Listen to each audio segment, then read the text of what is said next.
Hey, old people, working on pushing buttons. Where? I can't. I'm cross-eyed today. I can't see. There it is. Greetings, friends. Actually, first and foremost, kanpai. Here we go. It's happening.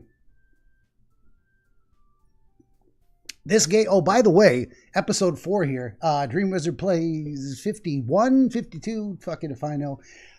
This game is not suitable for children or those who are easily disturbed.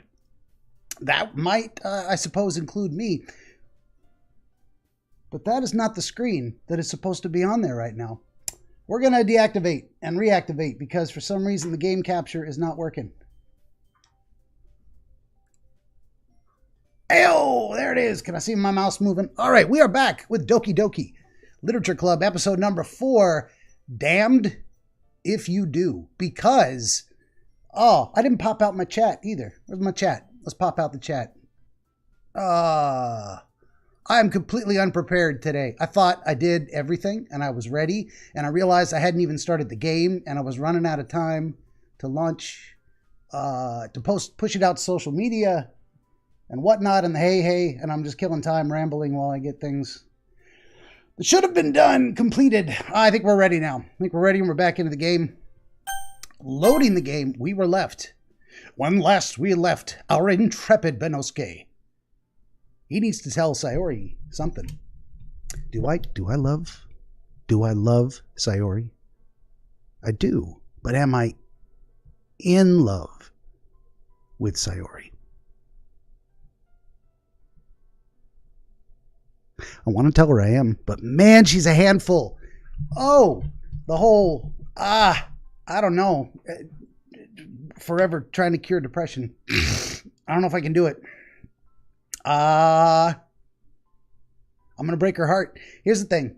I've had a little crush on Yuri this whole time.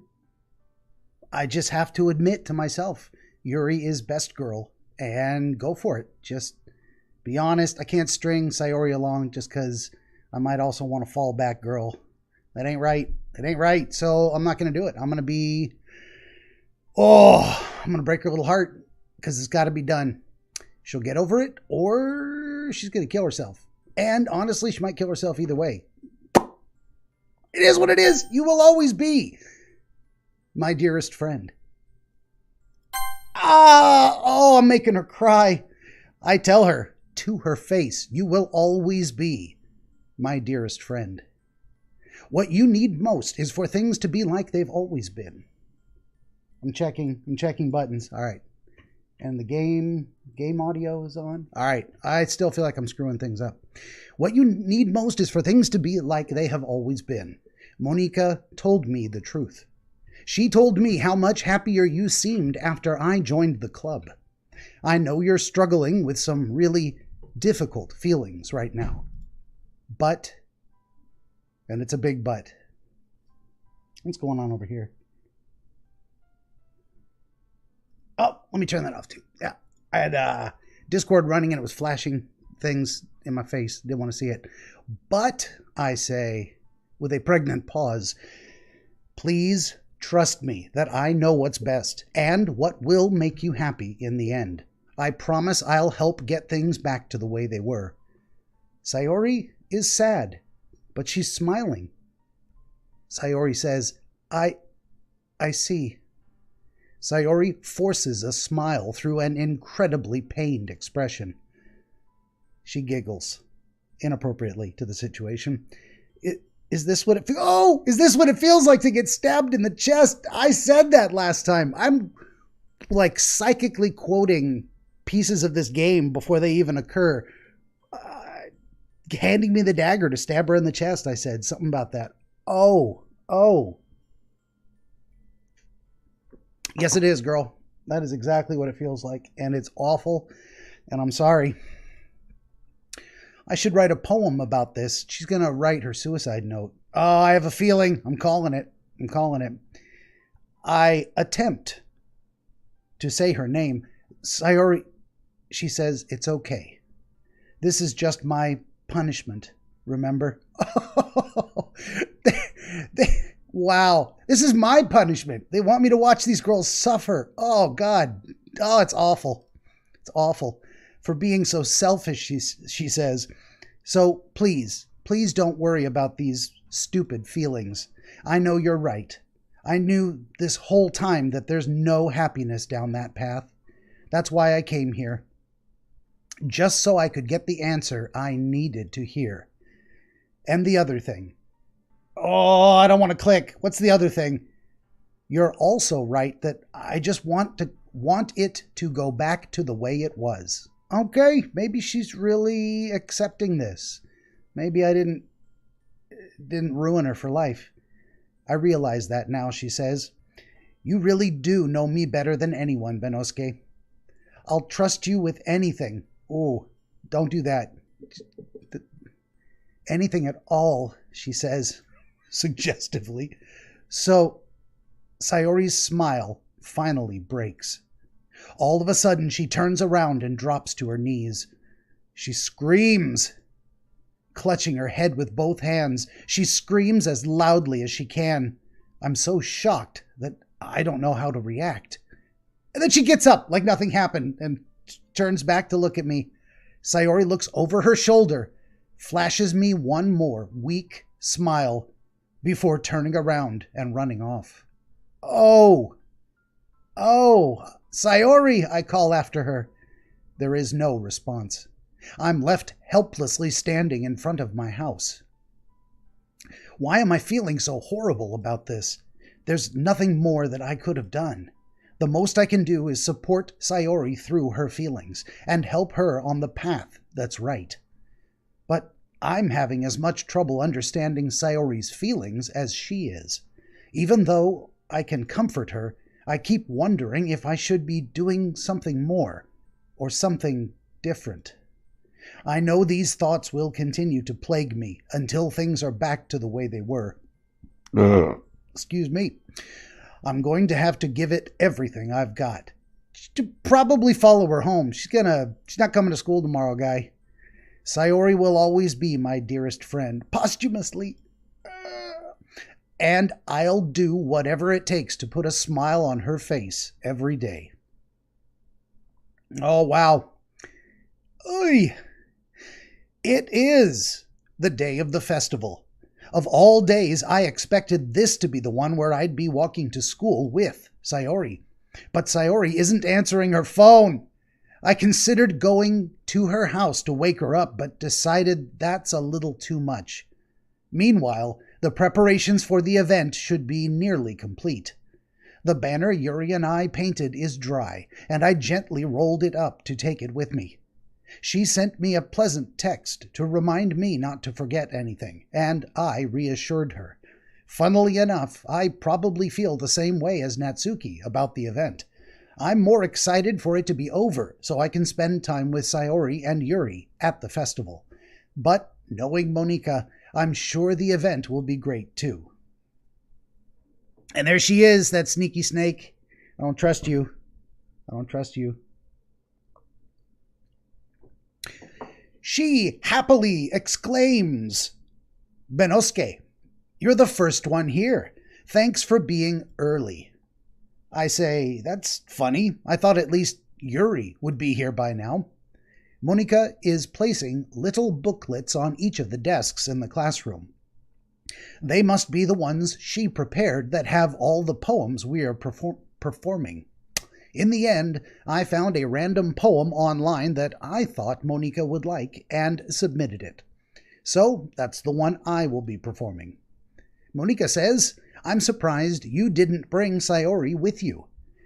Yeah, I say, she overslept again. That dummy. You'd think that on days this important, she'd try a little harder.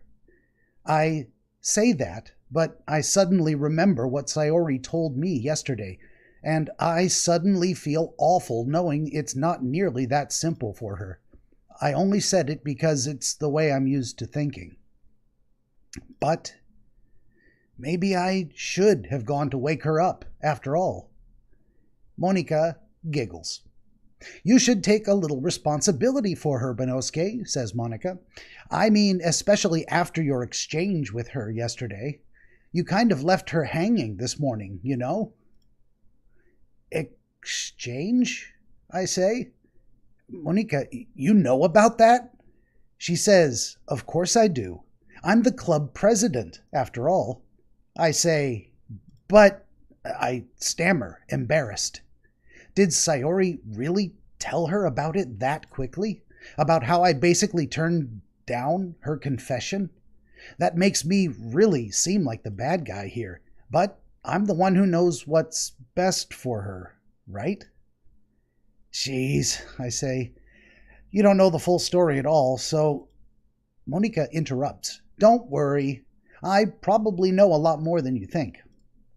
I ask querulously, eh? Monica is being as friendly as usual, but for some reason I felt a chill down my spine after hearing that.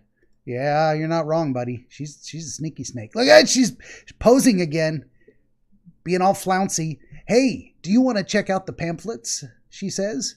They came out really nice. I say, yeah, sure. I grab one of the pamphlets laid out on the desks.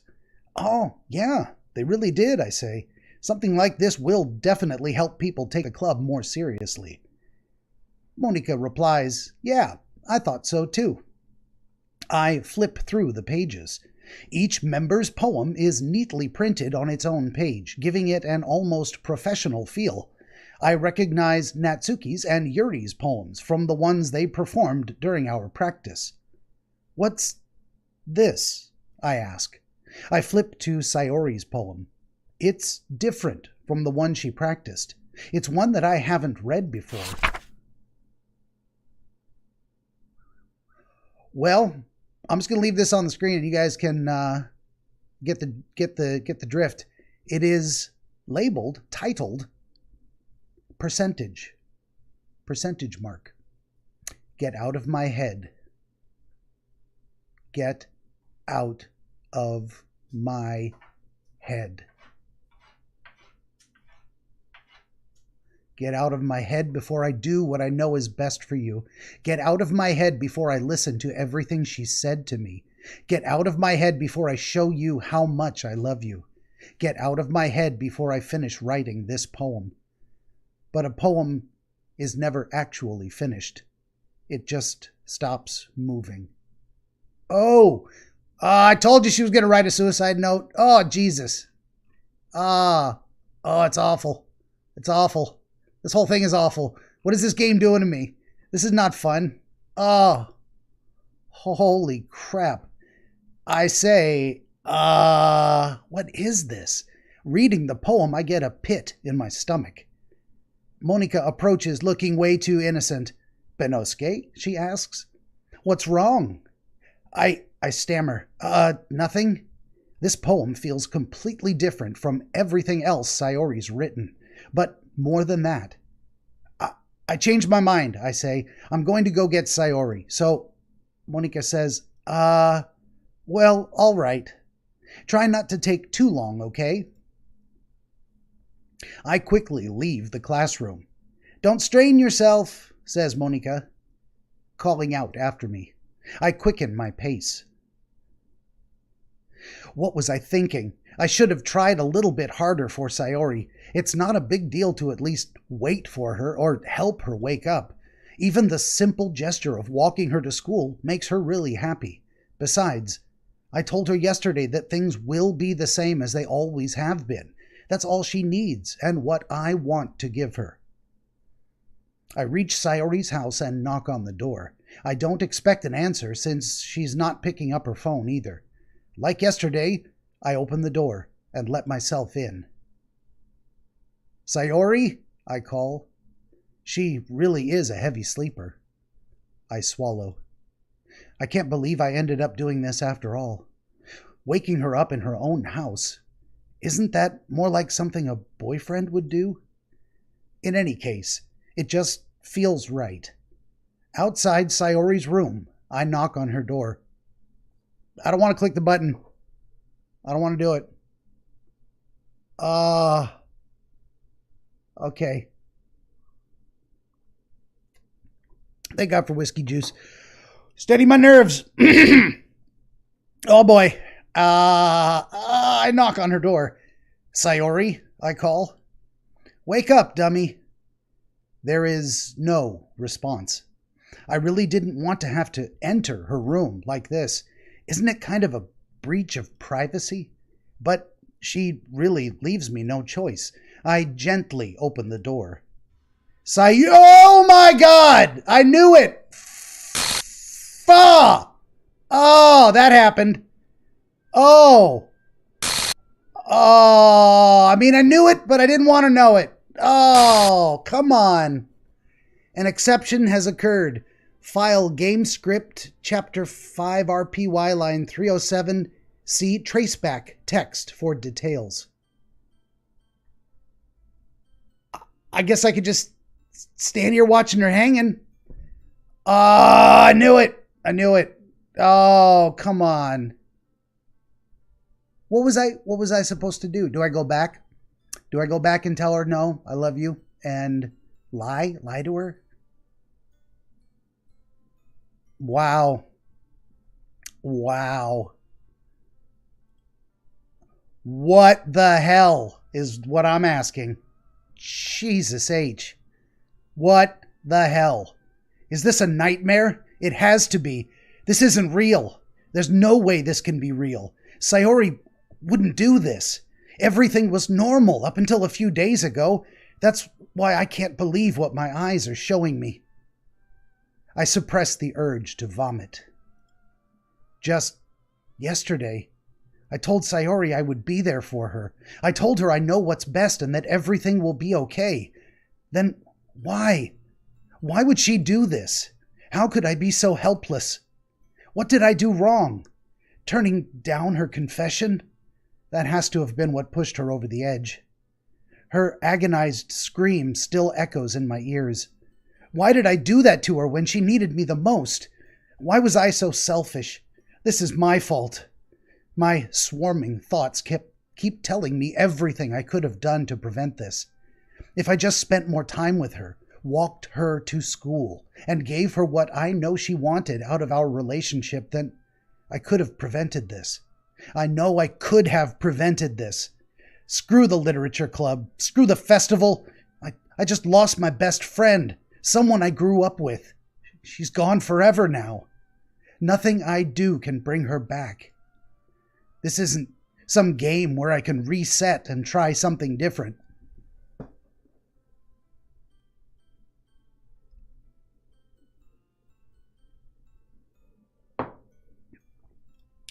I had only one chance, and I wasn't careful enough. And now I'll carry this guilt with me until I die. Nothing in my life is worth more than hers. But I still couldn't do what she needed from me. And now I can never take it back. Never. Never. Never. Never. Never. Oh. Well, shit.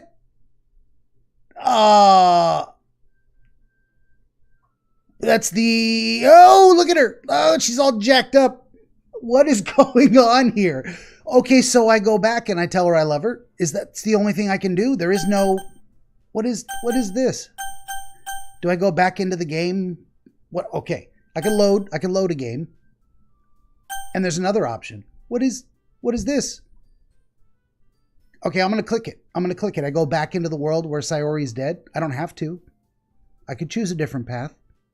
But I want to see what happens.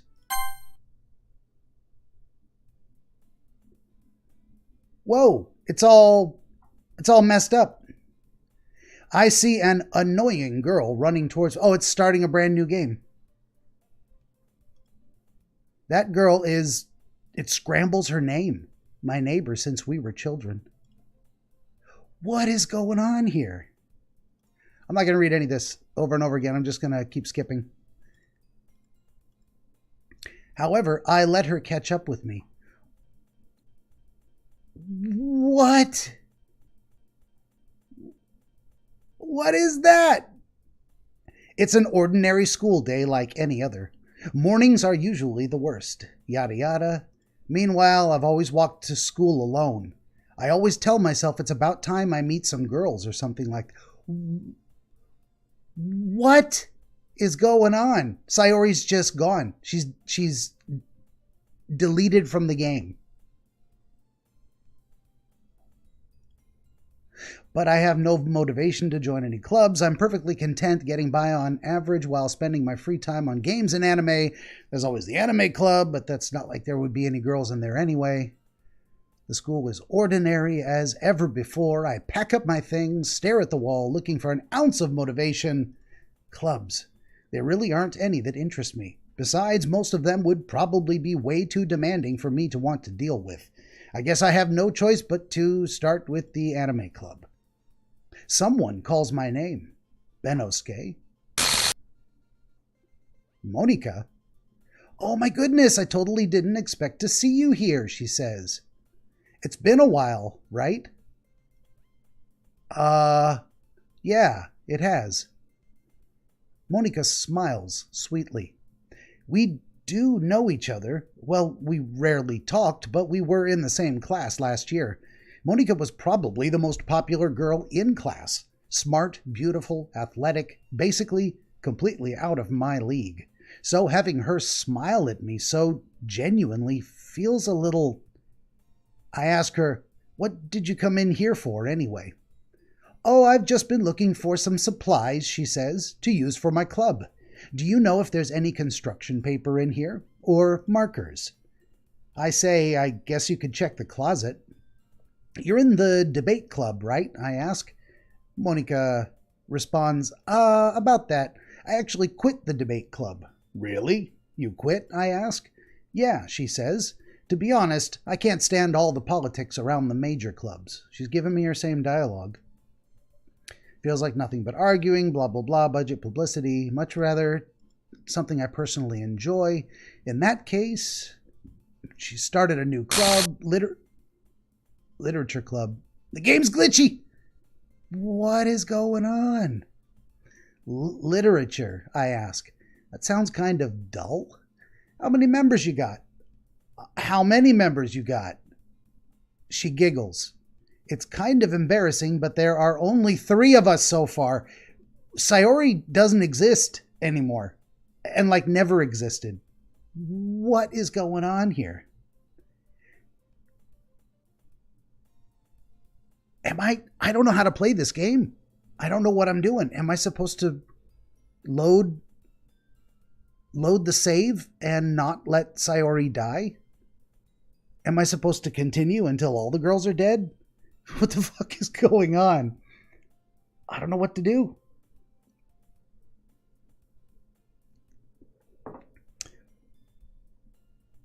I have no idea what's going on, man. Well, let's just I might not read all of this stuff. Blah, blah, blah. I can see that. I'm going to kind of skip ahead through some of these things to see what happens. She's trying to convince me to join the club.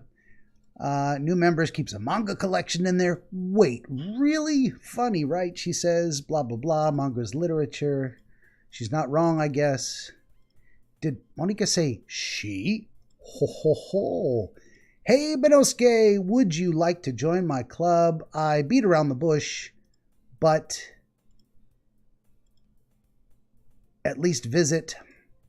It will make people happy. Please come. Well, I guess I have no reason to refuse. How could I ever refuse someone like Monika? Sure, I guess I could check it out. Awesome, she says. You're really sweet, Benosuke, you know that? It's nothing, really. Shall we go then? I'll look for the materials, blah, blah, blah. And today is the day I sold my soul to Monika and her irresistible smile. I timidly follow her across the school, upstairs, to a section of the school I rarely visit. Monika, full of energy, swings open the door. I'm back, she says, and brought a guest with me. It's glitchy again. It's glitchy. That's Yuri. Yuri's there. Eh, says Yuri, a guest. Seriously, you brought a boy. They're still in character. Way to kill the atmosphere. Don't be mean. Anyway, welcome to the club.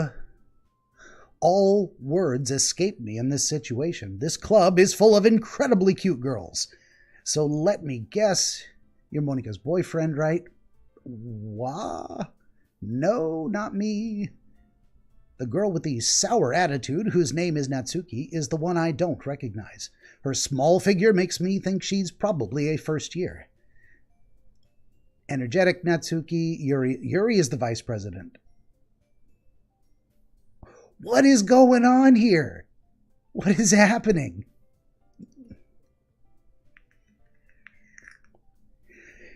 Yuri is timid. I say it's nice to meet you.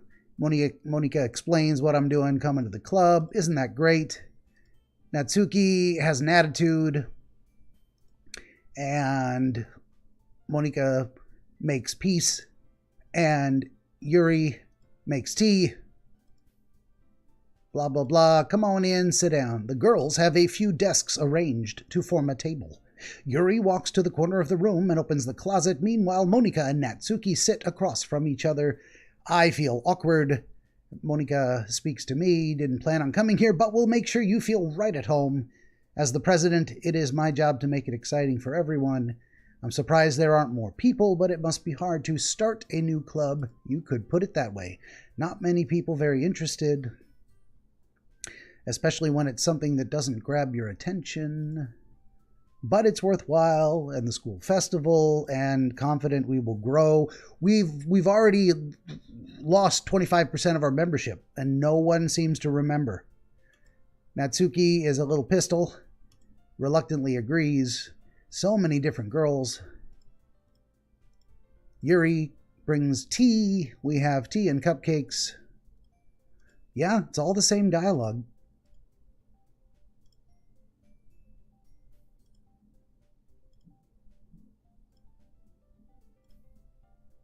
I don't want to read all this again. I just don't. It's all the same. I'm scanning it as I go, but yada yada. What kind of things do you like? I don't know. I like you, Yuri.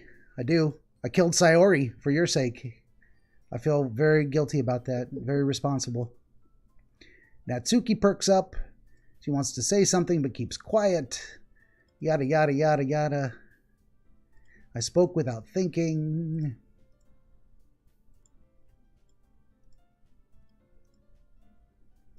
Creativity, craftsmanship.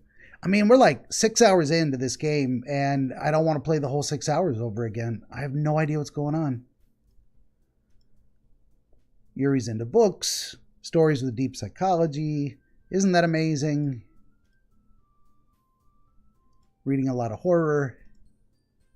Desperately grasping. Yuri might be having a conversation with a rock. Monika shows up to save my ass. Suits your personality, is that so, really? Surreal horror, says Natsuki. Ugh, says Natsuki. Yuri continues. Natsuki continues. Never mind, yada yada. That's right, you like to write about cute things, blah blah. What? You left a piece of scrap paper behind at the last meeting. Why does nobody remember Sayori? Why is she non-existent at this point? Why did the game say it's not like I could just go back and undo the mistake? Was I supposed to try? Was the game telling me you better reload this shit and try something else? Would it change anything? I kind of want to know. Would it change anything? No wonder they gave me so many save slots. What is going on here? I'm not really reading any of this stuff. I'm just kind of skimming through it. I don't think I would were I not streaming the game. I think I would click through most of it just like this. I'm kind of trying to get up to a decision point again where something happens. Are they just going to send us home to write more poems?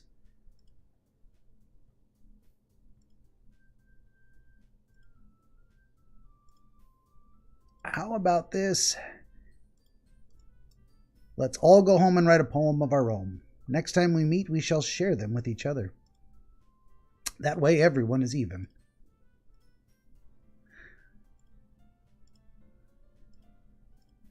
Everyone agrees. We decide to take on our responsibilities and nurture the club and welcome the new member.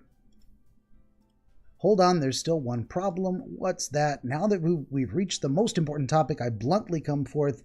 I never said I would join. There's other clubs. I lose my train of thought. They're all staring at me. I'm sorry, I thought. Humph. Well, fine. I guess I need to tell you the truth. The thing is, we don't have enough members yet to form an official club. Oh, they got to rope me in. We need 4. And I've been really trying hard to find new members. If we don't find one more before the festival, I'm defenseless against these girls. How am I supposed to make clear-headed decisions when I feel like I'm letting everyone down? Seems pretty chill. We write some poems, so be it. All right, I've decided I'll join. Yay! They all look so happy.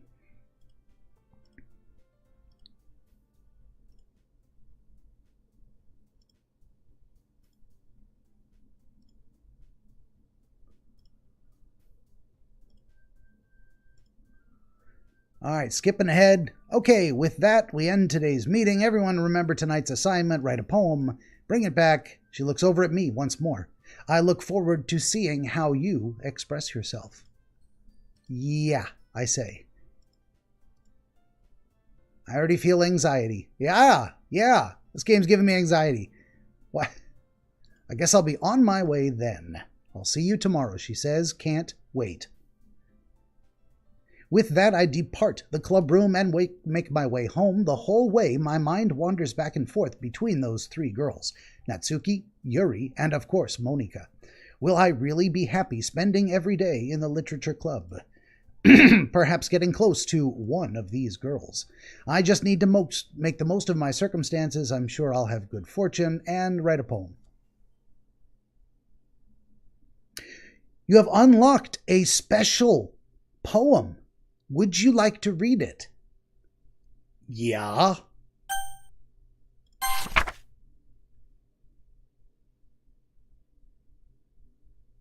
Okay. This is the special poem I'm supposed to read. What is going on here? What is happening with this game? I'm taking none of this as an actual glitch. This is the game. But I don't get it. I have not played any, ever. But certainly I'm not familiar enough with these games to know what tropes they're violating here. Beyond the idea that they let me start the whole game over and it took a character out because she's dead. What is that? What is happening here? This is the poem. I see a poem. It looks like Monika's hair. But she's all scrambled up, but I don't know. I don't know who this girl is supposed to be. Can I move the pieces? I cannot. I cannot move the pieces. Okay. Okay, we're going to save this. We're going to save this. Oh! It's all blank. There is no going back. I had the opportunity to load. It erased all my save. It erased my save games. There is no going back. Son of a biscuit.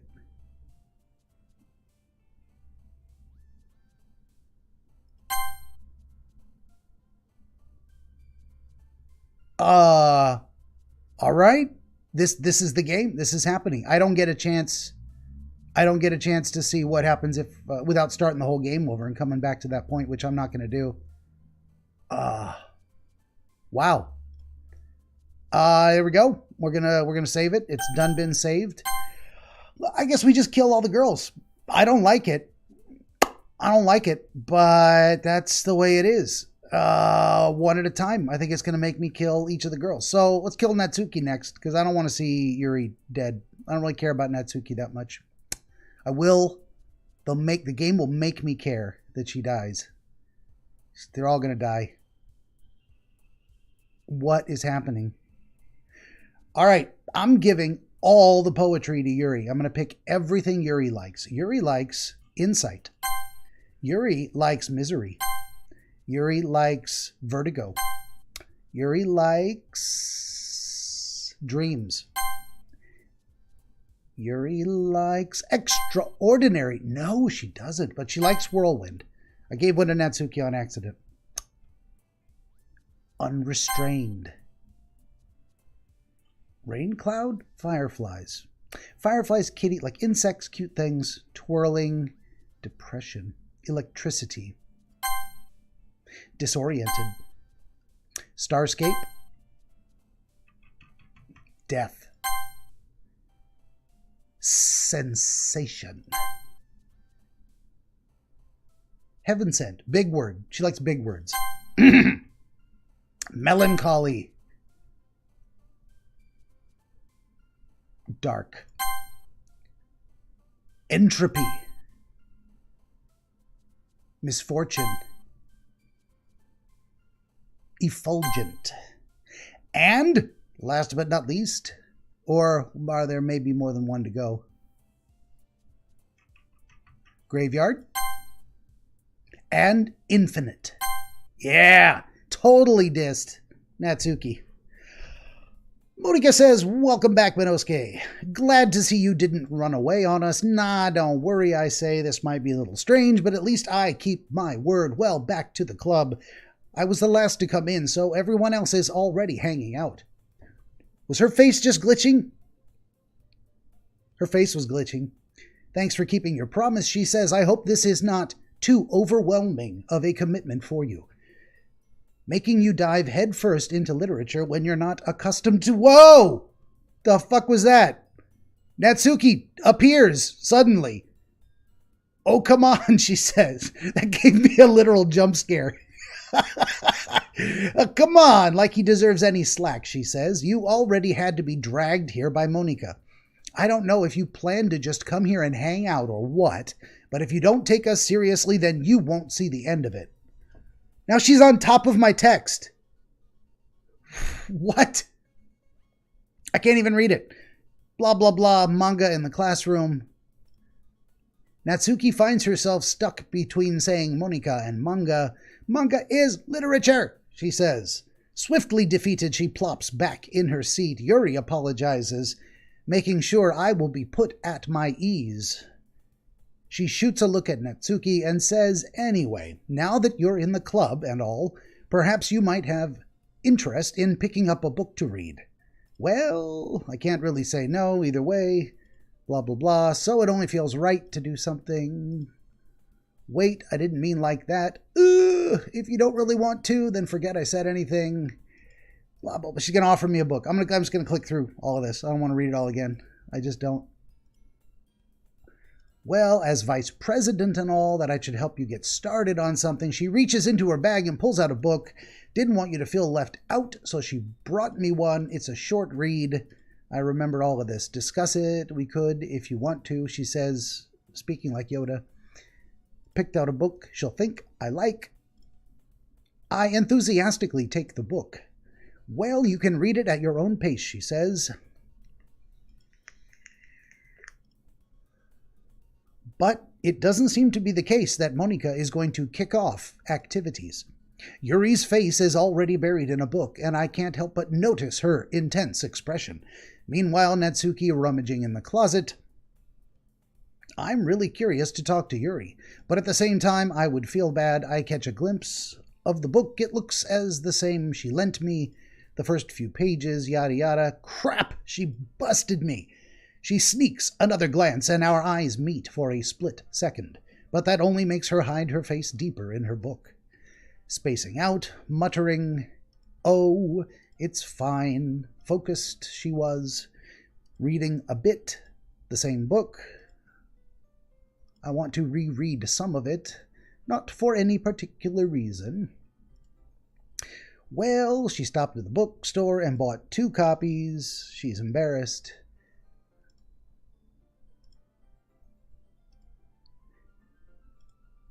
I promise to start reading it soon. Once it picks up, you might have trouble putting it down. Is that so? What's the story about? It's portrait of something. People trapped and bad things happen. The book, I mean. That's kind of dark. She's kind of dark, Benosuke. You're picking up on it. She's shy. She likes challenging things. But because the world is full of horrible people and we're all worthless anyway. Let's go look at the history here real quick.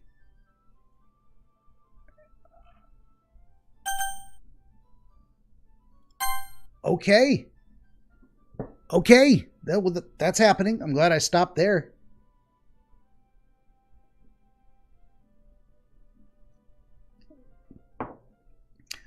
That face does not go with those words.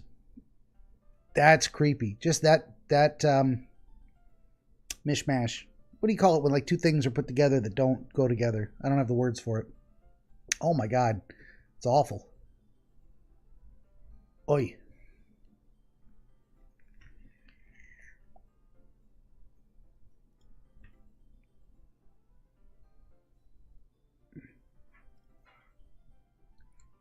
All right, moving on. I mean, that happened. Then suddenly it says, and pops the text off the screen. I didn't click anything. Not again, she says. I'm sorry. Hey, don't apologize. I haven't lost interest. Well, I guess it's all right then. She has a problem. She lets things fill her thoughts. My whole body... I didn't click that. It's flashing text on the screen. It's flashing characters into view. Whole game is jacked. Daughter. Baby girl. Are you trying to chase the birds? We got one more little kitty. We call her Daughter. She's chasing birds. From inside the house. Please stop me if I start talking too much. I don't think you need to worry about that. You're just passionate. Least I can do is listen. In fact, I might as well get... Oh! It happened again.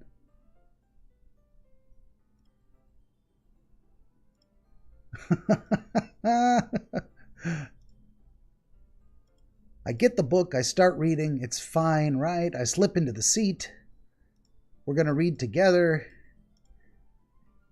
You seem apprehensive, my dear.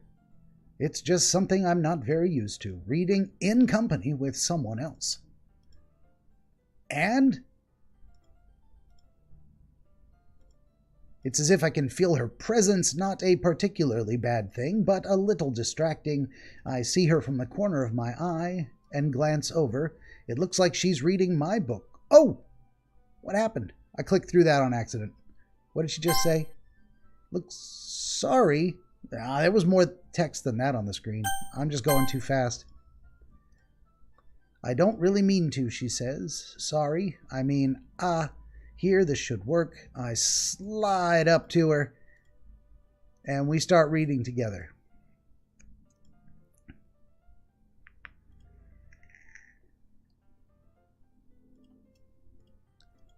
We have a bit of difficulty arranging our bodies to both read at the same time, sitting very close together. We turn the page, helping each other. It seems very intimate, actually kind of distracting. I can feel the warmth of her face. Oh, look at that eyeball. She's eyeballing me. Are you ready? You ready to rumble? We're reading a book together. It's exciting. I glance over at her face. Our eyes meet. I don't know if I'll be able to keep up with her. I don't mind being patient if it takes you a little longer, since you've been so patient with me. We continue reading. And we read. And we read. And we're reading. And we're reading. This way, folks. Keep walking. And we're walking. And we're reading. Hey, this might be silly, but the main character kind of reminds me of you. Look at her face. I don't remember that face. She says, no, I don't relate to this character at all. I do not remember seeing that face. That's a crazy face. She is making a crazy face. Definitely not, she says. Is this new dialogue? This is not what she said last time. Maybe it is what she said last time. I don't clearly remember, but that feels wrong. Something else about her.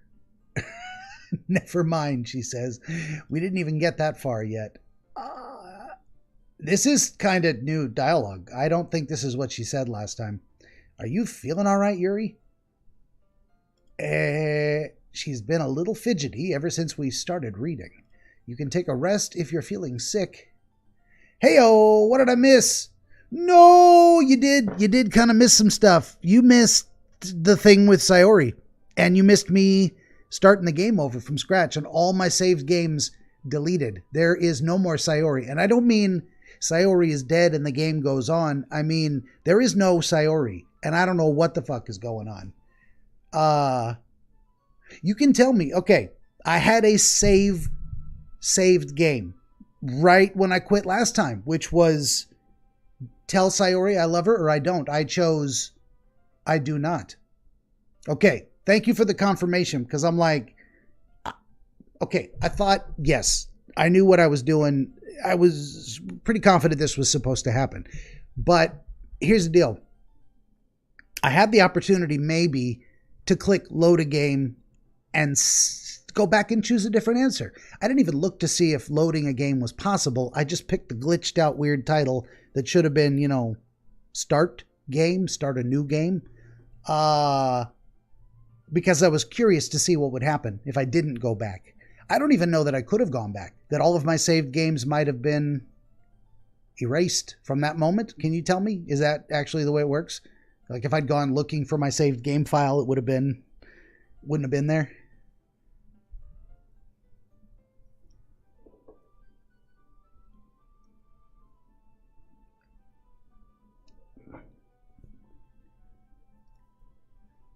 Your whole save is gone. Okay. Well, I feel better about my choices then. Like I didn't miss something I coulda, shoulda, woulda done.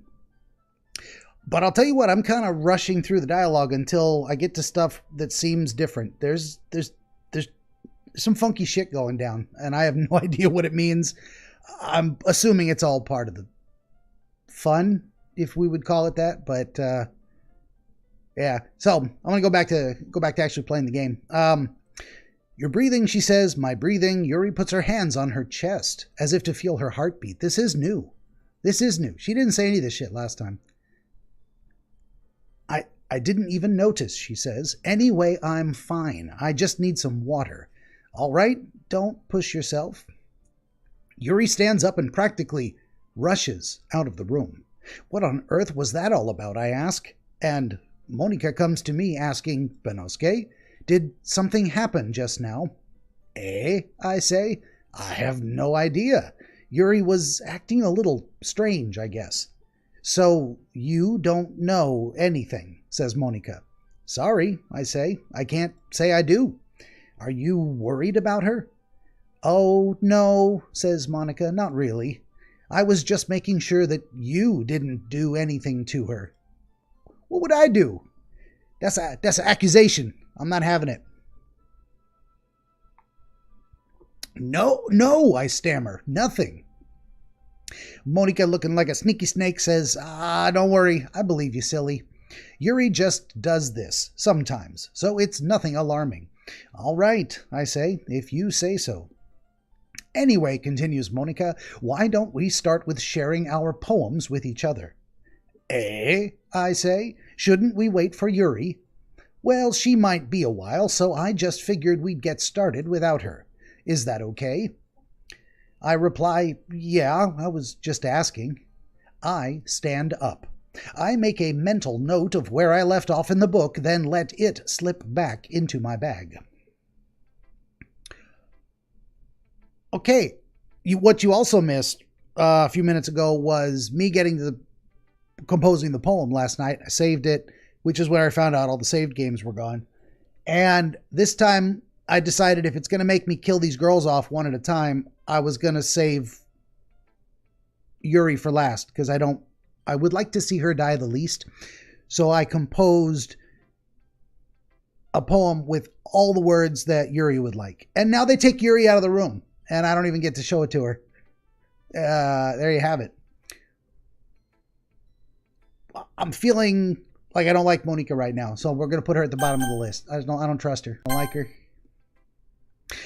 I told Natsuki I was interested in her poems yesterday. It's probably only fair if I share mine with her first. Natsuki reads my poem. I leave an expectant unasked question in the air. Natsuki says, Benosuke, if you're not going to take this club seriously, then go home. I say, what? Harsh? What, you expect me to believe you actually put effort into this? Not for you. Do you think I'm stupid, she says. I'm not a writer. Maybe it's not very good, I say, but yeah, I did put in effort. We all start somewhere, right? If you're still proud of the first poem you ever wrote, then I'd like to read it. Oh, got her good there. That's a verbal elbow in the ribs. Painful to think about, huh? Natsuki grinds her teeth. Fine, she says. Well, sorry. You'll get better anyway. I'd tell you what to improve, but you're better off just trying again. Fair enough, I say. Well, to each their own, I guess. Anyway, she says, I guess I gotta share mine now. Knowing you, you'll probably think it's stupid. It is the same poem I read several days ago. Not gonna read it again. I tell her, it's not bad. And she says,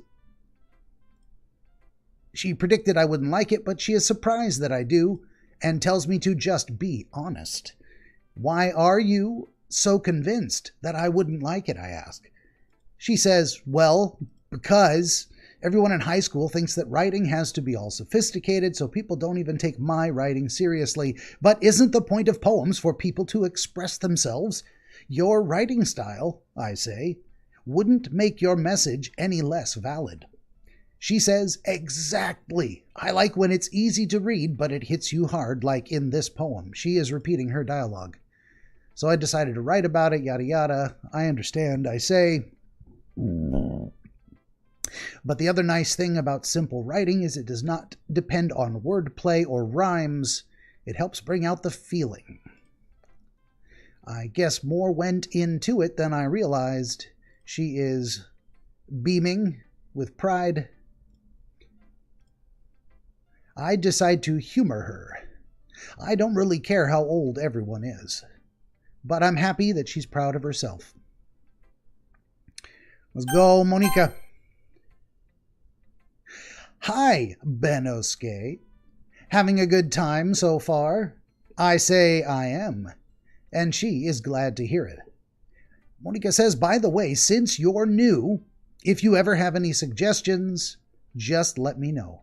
Don't be afraid to bring it up. I say I will keep it in mind. Of course, I'll be afraid to bring things up. I'm much better off just going with the flow. Monika continues, anyway, want to share your poem with me? I report feeling embarrassed. She laughs and reassures me. Don't worry, we're all a little embarrassed, don't you know? But it's a barrier we will get past. I hand her my poem. She says, great job. She says, I was going, oh, in my head reading it. It's really metaphorical. I'm not sure why, but I didn't expect you to go for something so deep. I guess I underestimated you. And I say it is best for me to keep everyone's expectations low. Under-promise, over-deliver. That's not fair, she says, but it worked in your favor. And then she admits, you know, Yuri likes this kind of writing that's full of imagery and symbolism. Sometimes I feel like Yuri's mind is just totally detached from reality. I don't mean that like it's a bad thing, though. But sometimes I get the impression that she's totally given up on people. She spends so much time in her head, but that's why she's so happy to be treated with kindness. And I think she needs to be indulged. She is really starved for social attention. So don't come on so strongly like earlier. Okay. I think if she gets too stimulated, she ends up withdrawing and looking for alone time. Suddenly, the door opens. Yuri, says Monika. And Yuri announces, I'm back. Did I miss anything? Not really, says Monika. Well, we all started sharing our poems with each other. Yuri says, already? I'm sorry for being late. Monica consoles her. No need to apologize. We still have plenty of time, so I'm more glad that you took all the time you needed. Yuri says, all right, thanks, Monica. I suppose I should get my poem now.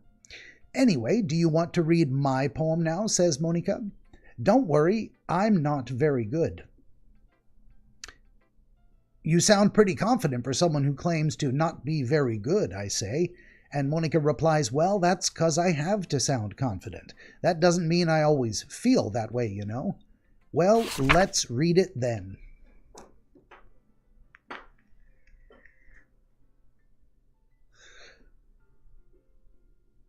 I don't think I got to see Monica's poem the first time around. I don't recognize this at all. Hole in the wall? Maybe it is. Maybe this is the same one. No, this looks new. I don't remember this at all. Hole in the wall. But he wasn't looking at me. Confused, I frantically glance at my surroundings, but my burned eyes can no longer see color. Are there others in the room? Are they talking? Or are they simply poems on a flat sheet of paper? The sound of frantic scrawling playing tricks on my ears. The room begins to crinkle, closing in on me. The air I breathe dissipates before it reaches my lungs. I panic. There must be a way out. It's right there. He is right there. Swallowing my fears, I brandish my pen. Okay. I want to have something to say about it right away, but I'm just feeling it. I'm feeling it. That's pretty good.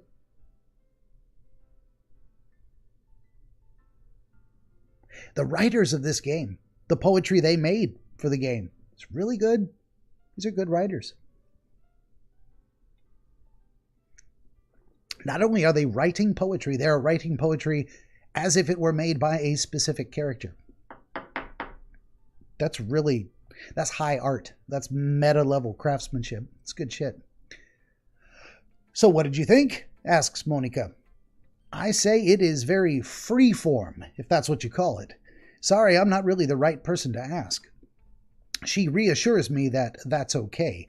Yeah, that kind of style has gotten pretty popular nowadays. That is, a lot of poems have been putting emphasis on the timing between words and lines. When performed out loud, it can be very powerful. I ask, what was the inspiration behind this one? Monica says, well, I'm not sure if I know how to put it. I guess you could say that I had some kind of epiphany recently. It's been influencing my poems a bit. An epiphany? She says, yeah, something like that. I'm kind of nervous to talk about deep stuff like that because it's kind of coming on strongly. Maybe after everyone is better friends with each other. Anyway, here's Monica's writing tip of the day.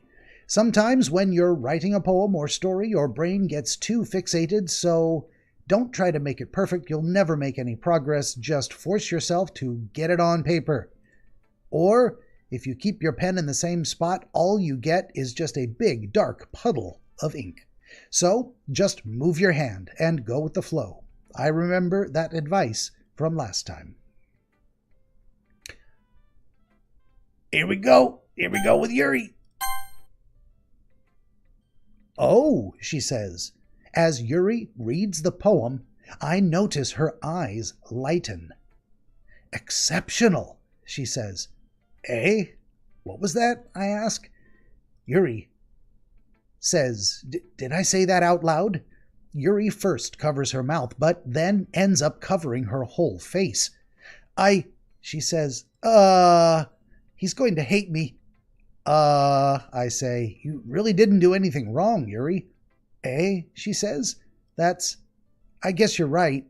What am I getting so nervous for? Hee hee. Yuri takes a breath. So, she says, what kind of writing experience do you have? Your use of imagery and metaphors indicates you've written a lot of poetry before. Really? I say.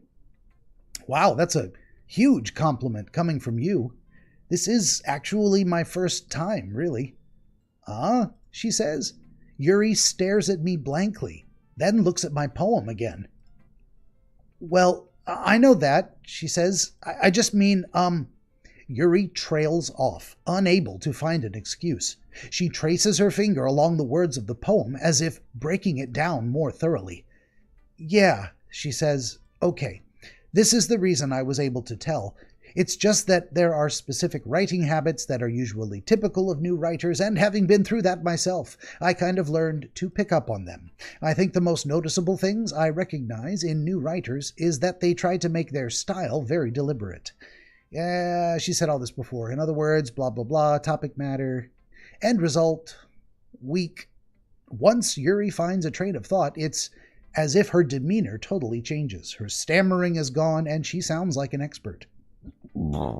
She says I'm not to blame. There are many different skills and techniques. Not just finding, but building them is a challenge.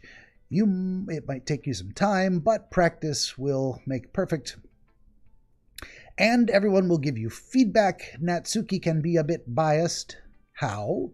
Well, never mind. I shouldn't be talking about people like that. Sorry. It's fine. I'm not sure if Yuri is apologizing to herself, to me, or to Natsuki. Do you mind if I read your poem now? Please do. And she does look genuine. Look at those happy eyes. She's got a little happy face. I'd love to share my thought process behind it.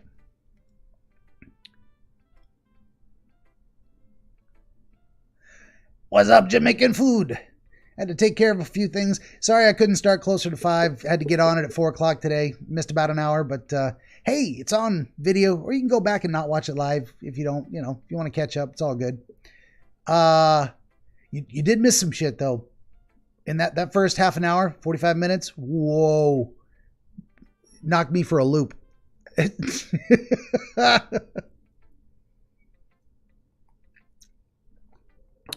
Oh boy. Isn't this supposed to be a literature club? This one is the same poem. And Natsuki's was the same. But I feel like Monika's was different. Maybe she did show me hers the first time. It was closely similar. Yeah. Yeah. It was a heartbreaking moment with Sayori. You are absolutely correct. It broke my world. It broke the game. Some shit's going down. I don't know what it is. I have no idea what's happening. I'm not reading this out loud. It appears to be the same poem she had last time.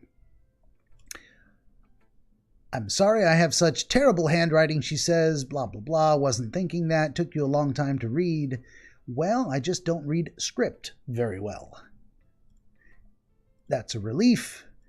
I did like the poem. It was short and very descriptive. Too short? Nah. It's real tough. Yeah. I was very unhappy for a moment. I'm still not happy, but it happened. And apparently there is no going back. There is no way around that. That happened.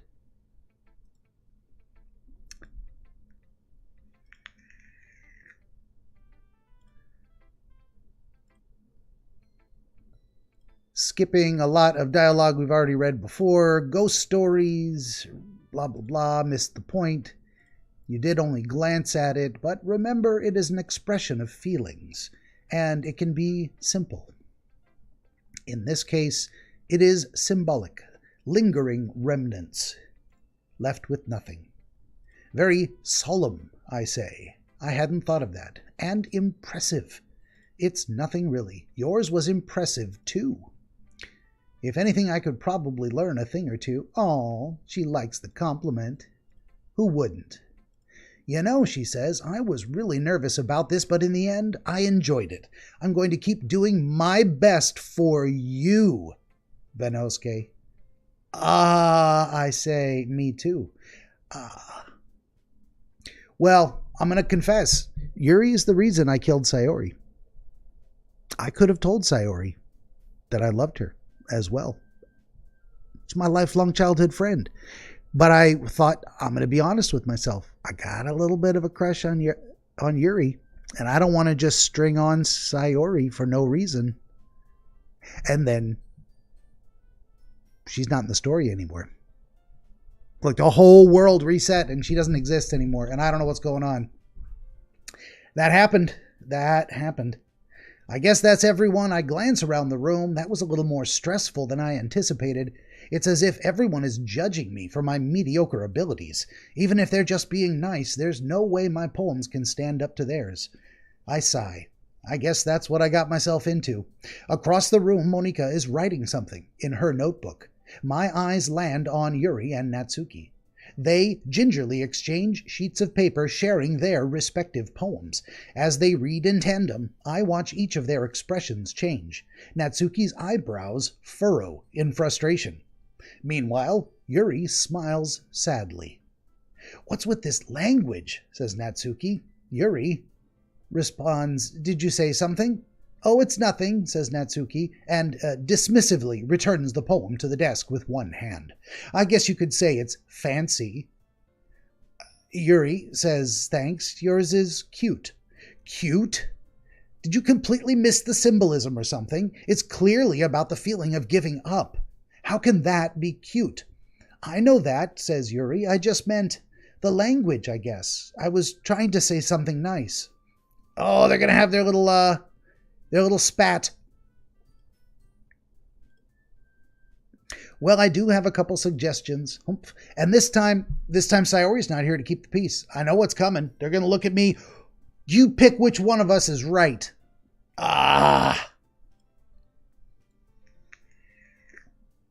I did like her poem, so based on that, I'll gladly give you some suggestions of my own. First of all, "Excuse me," says Yuri. "I appreciate the offer, but I've spent a long time establishing my writing style. I don't expect it to change anytime soon." Blah, blah, blah. Says Natsuki. "And Benosuke liked my poem too, you know. He even told me he was impressed by it." Natsuki suddenly stands up. "Oh? I didn't realize you were so invested in trying to impress our new member, Yuri." "Oh, she's embarrassed." Snap. "That's not what says Yuri.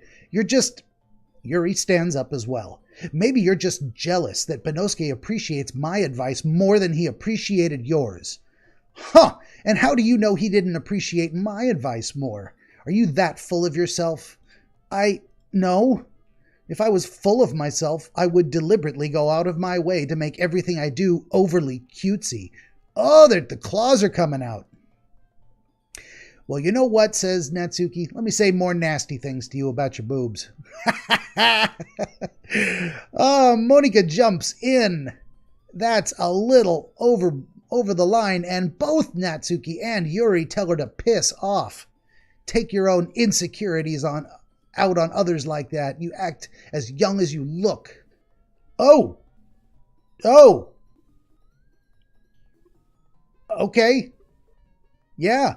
Is that my heartbeat like fading? Whoa. Is everything getting darker with each? Whoa. And the music's going crazy too. "Me? Look who's talking, you want to be edgy bitch." Oh, that is new dialogue. Oh, it's getting freaky. The whole thing's fuzzing out. "Edgy? Sorry that my lifestyle is too much for someone of your mental age to comprehend." "See," says Natsuki, "just saying that proves my point. Most people learn to get over themselves after they graduate middle school, you know." Yuri says, "If you want to prove anything, then stop harassing others with your sickening attitude. You think you can counterbalance your toxic personality just by dressing and acting cute? The only cute thing about you is how hard you try." "Oh, be careful or you might cut yourself on that edge, Yuri," says Natsuki. The claws are not just out, they're tearing each other to shreds. "Oh, my bad. You already do, don't you?" "Oh, I knew it. Oh, she's a cutter. Oh, she just threw her under the bus. She just exposed all her dirty laundry. Oh, did you just accuse me of cutting myself?" She does. We know she does. "What the fuck is wrong with your head?" Oh, they're getting nasty. Yeah, go on, says Natsuki. Let Benosuke hear everything you really think. I'm sure he'll be head over heels for you after this. Says Yuri. Suddenly, Yuri turns towards me, as if she just noticed I was standing here. Benosuke, says Yuri, she's just trying to make me look bad. Natsuki says, that's not true. She started it. I say nothing, wisely. But how did I get dragged into this? It's not like I know anything. And it sketches out. What the... I don't even remember the question, but they're asking me to pick sides.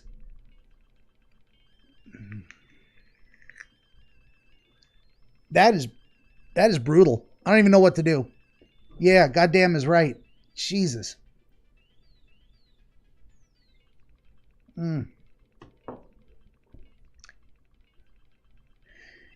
Imagine if there were actually a proper scrap in this game. I kind of want to see him rolling around on the floor. You know, I won't lie. All right, I decided at this point I'm going all in on Yuri. And that means I'm going to take her. I have to take a side. And it's going to be Yuri this time. There is no way out of this trap. There is no Sayori to save the day. She interrupted this fight long before it got to bitchy name calling. But that is not an option this time. Sorry, Natsuki, you're going under the bus. Oh! It won't let me pick Yuri? What is happening?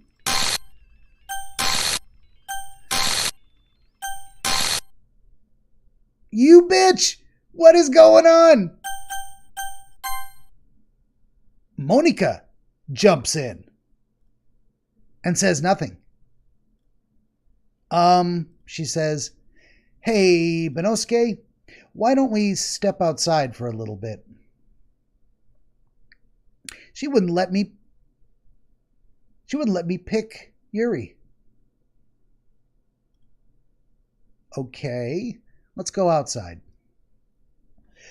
Sorry about that, apologizes Monica. They really shouldn't have tried to get you involved. It's probably better for us to stay out of this. We'll go back inside once they're done yelling. Ah, she says, giggly, flouncing. If Monica don't get on somewhere. Yeah. Some president I am, right? I can't even confront my own club members properly. I just wish I was able to be a little more assertive sometimes. But I never have it in me to put my foot down against others. You understand, right? Anyway, if this makes you want to spend less time with the others, then that's fine. I'd be happy to spend time with you instead. Okay. I mean... Monica's best girl. I feel you. It ain't like she's not cute. And it's not like she ain't trying, but I feel like she's trying too hard. I feel like she just feels shady. I get a sneaky snake vibe. I don't know what it is. Maybe it's her posture. It just, I don't trust it. I don't trust her. So it's the hair, maybe. Yeah. I don't know. Look at what this woman is doing here.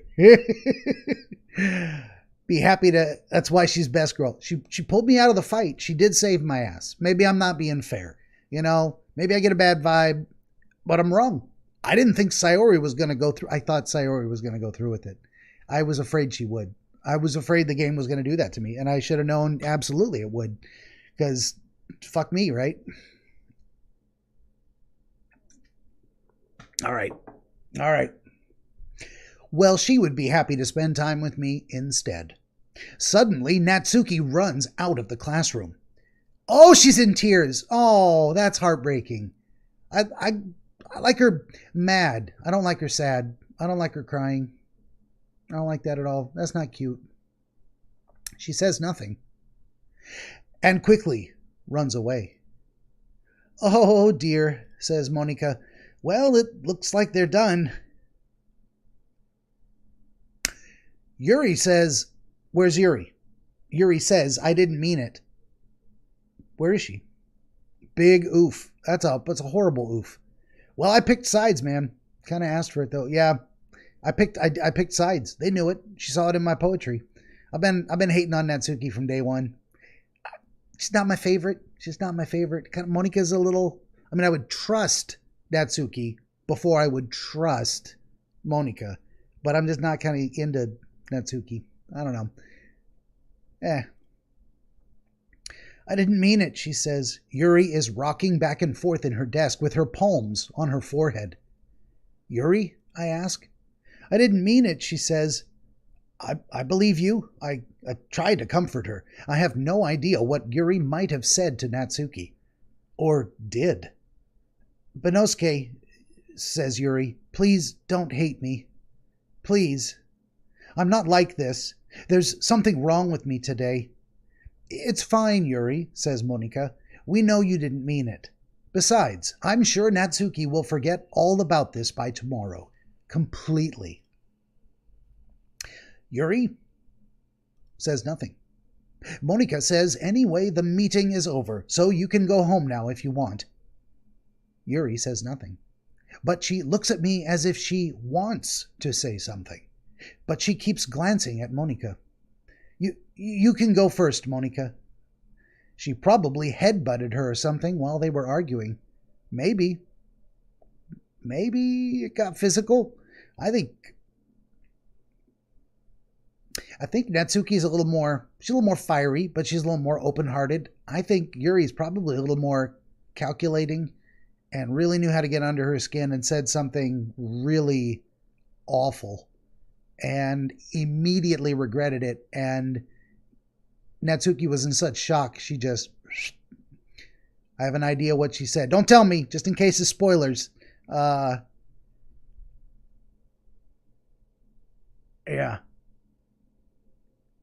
You would know if you chose to go to her house.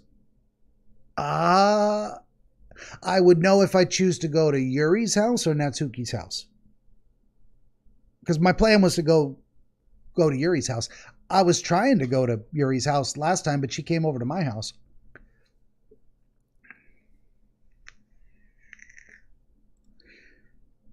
Yuri says she'd like to stay a bit longer. Okay. Maybe this time I need to go to Natsuki's house because I tried to go to Yuri's house, but she came over to mine, and that's where we had the little blood ritual. I'm the president, so I should be the last one out, says Monika. I'll wait for you to be done. Yuri wants to talk to me alone. Well, I'm vice president. Please let me take that responsibility today. Kind of sounds like you don't want me around for something, Yuri, says Monika. Yuri says it's not that. It's exactly that. But we're just going to pretend it's not. It's not that. I didn't get much of a chance to discuss my book with Benosuke. It would be just embarrassing with you listening. Sigh, says Monika. I guess I don't really have a choice, do I? Yuri says, I'm sorry for causing trouble, but I really... That happened. We don't get to talk. We don't get to talk. We got cut off. There's a new assignment. It's happening. Let's do another save. For all of the good it's going to do me. So shit's all going to get wiped out. I know it. They're going to fuck with me again. Yeah, wow. Was that not supposed to happen? Maybe it was. Fuck if I know. You know what I need? I need more whiskey. This is getting on my nerves. I'm all nerves. Whiskey time. Hey, while I'm pouring out a fresh whiskey, let's do this. Would you look at that? The DreamWizard has historical dream literature for sale on Amazon. Currently, 12 available titles. Great stuff. Lovingly handcrafted. Also accepting donations for fresh bottles of wizard fuel. And that's the advertising while I pour myself a new drink. Bloop. It's enough of that. You know, sometimes I downplay begging because I don't like it. I don't want anyone to feel obligated. And it's embarrassing. Please buy my product. I am proud of it, but I don't like advertising. I say shameless self-promotion. Ironically, not ironically, sarcastically. Anyway, I pretend it doesn't bother me, but it does. I don't want to be a beggar, but I do need it. I do need support from the audience if people want me to continue. It's not begging. Thank you. I appreciate that. We all got to make a living, and I stand behind the quality of my product, but I don't like mentioning it too much. And then sometimes it sounds like I'm like, oh, buy it if you want to. Like I really don't need it, but I really do.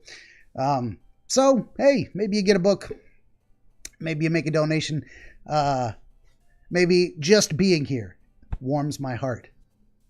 Although the whiskey is also warming my heart. Kampai. It is indeed getting the word out about my hard dedication. Absolutely. Books 13 to 14 coming soon. Almost done.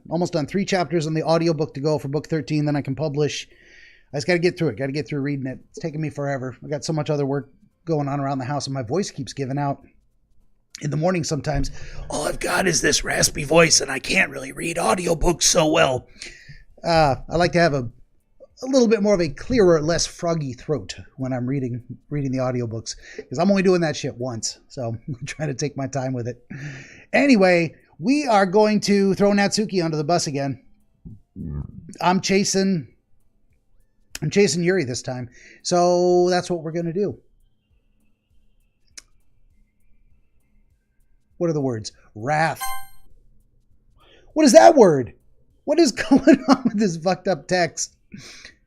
If I pick that word, who's it going to go to? Let's see what happens. Oh! Okay.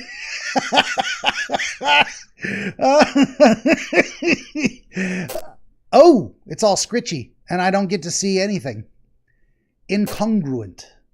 Sensation. Analysis.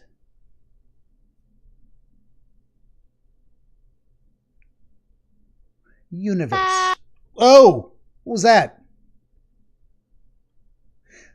Graveyard. Vertigo. Frightening. Landscape. Misfortune. Effulgent.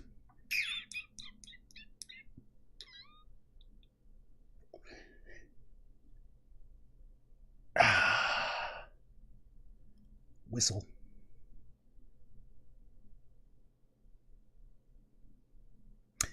Memories. These are all Natsuki words. Maybe not. Extraordinary philosophy. Pa. Inferno. Unrequited. I have no idea what just happened there. I have no idea who I wrote that poem for. I think Natsuki is just being relentlessly beaten down by me with my full cooperation. I made a choice. Another day passes, and it's time for the club meeting already. I've gotten a little more comfortable here over the past days. Entering the room, the usual scene. This is not the usual scene. Welcome back, Benosuke, says a glitchy Yuri. Ah, hi, Yuri. I'm not sure if it's me or if it's Yuri's expression. She doesn't have a head. But the weight of yesterday's quarrel still hangs in the air a little. There she is. Says Yuri, glancing over her shoulder, looking around the room. Natsuki is reading manga at her desk. And surprisingly, Monika isn't there yet. Suddenly, Yuri takes my arm and pulls me to the corner of the room. Okay, girl, we need to find something together in the closet. You need my help looking for something?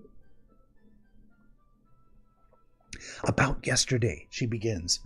I really need to apologize. Nothing like that has ever happened before. And something just came over me, I guess. I wasn't acting mentally sound. Please don't think we're usually like this. Not just me, but Natsuki as well. She literally had 1/5 of a body. He's talking about expression. You're damn right. Yuri, I begin, I'm happy that you were considerate and apologized. You don't have to worry too much. Even though I've only been here a couple of days, I could tell something was off yesterday. Maybe we were just a little extra sensitive because it was our first time sharing poems. But whatever it was, it didn't make me think any less of you. I had already decided that there's no way you could be a bad person.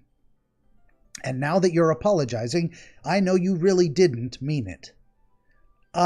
Says Yuri, Benosuke, don't say those kind of things so frankly. They make me a little too happy. I'm really glad that you're such an understanding person, and I'm really glad that you joined this club. Everything is a little bit brighter with you around, and, sorry, what am I saying right now? Natsuki intrudes. Hey, have you guys seen Monika? Yuri looks startled. I say, I haven't. I was also kind of wondering where she was. Man, says Natsuki. Yuri, I'm guessing you haven't either. Yuri looks away, saying nothing, clearly taken aback by how calmly Natsuki is addressing her. Yuri says, No, I haven't. Geez, says Natsuki, this isn't like her at all. I know it's stupid, but I can't help but worry a little bit. What? Says Natsuki. Why are you looking at me like that? Says Yuri. Natsuki, about yesterday, I just wanted to apologize. I promise I didn't mean any of the things I said, and I'll do my best to stay under control from now on. So, Natsuki interrupts. Yuri, what the heck are you talking about? Did you do something yesterday? Yuri sounds surprised, as I am.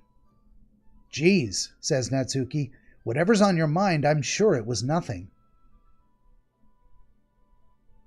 Natsuki is pretending nothing happened, or she has no memory that anything happened. What?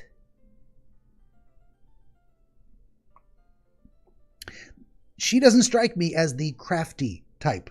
She says what she damn well thinks, and she has a hard time not saying exactly what she thinks.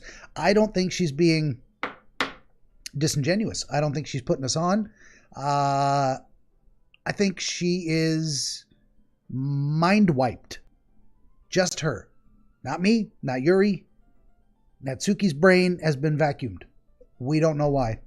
What the hell? I don't even remember anything bad happening. That text says this is some trippy shit. You're not the kind of person who worries too much about the little things. Are you? Or she says you're not. You are the kind of person. Fuck that. I'm not reading it again. Yuri says, but Natsuki, I'll accept your apology anyway if it helps you feel better about it. Besides, it's kind of nice to hear, since I was always afraid you secretly hated me or something like that. And Natsuki giggles. Yuri says, No, not at all. I don't hate you. Natsuki giggles. Well, you're kind of weird, but I don't hate you either. This is all very weird. Natsuki turns to me. You are still on trial, though. Hey, I say. Suddenly, the door swings open. Yeah, the little one lost her memory. I think it's legit. I don't know why, but I don't think she's faking. Monika apologizes. Sorry, I'm super sorry. I say, there you are. Monika, I didn't mean to be late. I hope you guys weren't worried or anything. Nah, I say. Well, Natsuki was. I was not, she says. Monika laughs. Natsuki says, well, what took you so long anyway? Monika says, well, my last period today was study hall. To be honest, I kind of just lost track of time. This is all the same previous dialogue.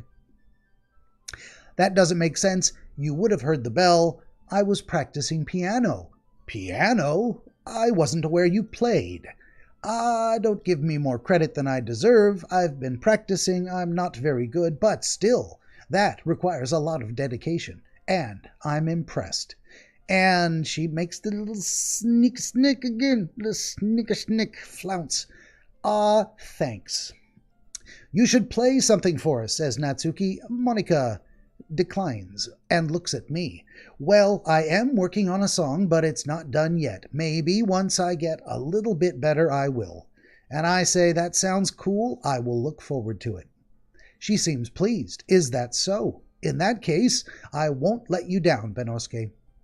And she does it again, tee-hee, smiling sweetly. I say, I didn't mean any pressure or anything like that. She comforts me. Don't worry. I was hoping that I could share it with you anyway. I guess that's why I've been practicing so much. I see. I'm not sure if Monica was referring to the whole club or just me. I got the impression she was referring to me. I did. I got that impression. I don't know why. That's what it felt like. Real C2. All right, Monica and Yuri are tied for best girl because they are both tall. I do kind of like that. Yeah, the little pipsqueak. Nothing wrong with her. Nothing wrong with her, but not my style. Still going with Yuri. Still going with the dark-haired girl. Kind of like her better. And I still don't trust this one. I'll tell you what. In that case, I say, best of luck. Monica says, thanks. So, did I miss anything? Not really, I lie. I choose not to bring up anything that the three of us talked about. Besides, Natsuki has already run off into the closet. Yuri says, Benosuke, since your compliments put me in a good mood, I was wondering if you'd like to spend some time together today. I mean, in the club. I say, yeah, definitely. I planned on it anyway. And she is genuinely pleased. Okay, can we start now? Let's find a place to sit. Ahaha, I'm being a little forceful, aren't I? Sorry. My heart just won't stop pounding for some reason. Pound it. Pound that heart. I say, don't worry about it. If anything, it's nice to see you have so much energy. Yuri says, yeah, but I need to try to calm down a little. I won't be able to focus on reading like this. I tell her, hey, take your time. Yuri takes a deep breath, then pulls a copy of the book out of her bag.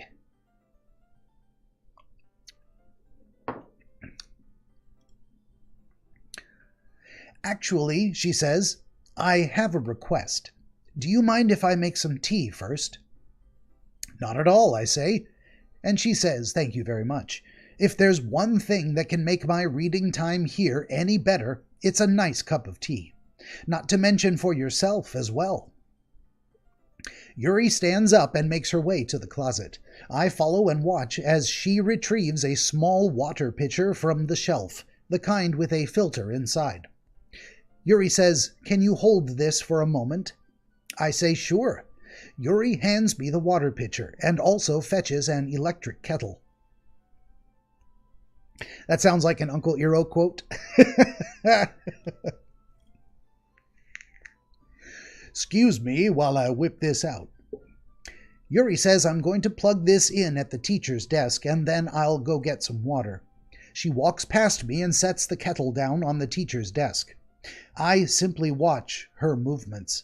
To my surprise, the way she moves really contrasts her speaking mannerisms, especially because of her long legs. Yuri appears elegant and methodical. Yuri says, okay, may I have the water pitcher? Thanks, I'll be right back. I say, I might as well walk with you. And she says, that's okay, you stay here. It won't take long. Pitcher in hand, Yuri hurries out of the classroom. I feel like this is an excuse to be alone for a moment. She has not just gone for water. She has gone to engage in self-soothing behavior. She's gonna add another little scratch to her arm, I believe. I believe this is how she plans to calm down, and making tea was just an excuse. Monica approaches and says, did Yuri leave you again? I say, no, it's not like that this time. She's just filling up the water pitcher to make tea. And Monica flounces. Oh, okay, sorry for misunderstanding. 10 minutes pass. Yuri said it wouldn't take long. Is something holding her up? I'm bored just waiting here, so I decide to go look for her. Oh, fuck me. Something's about to happen again. I feel it. This is wrong. She went to do a little calming down and she overdid it. Ah, fuck.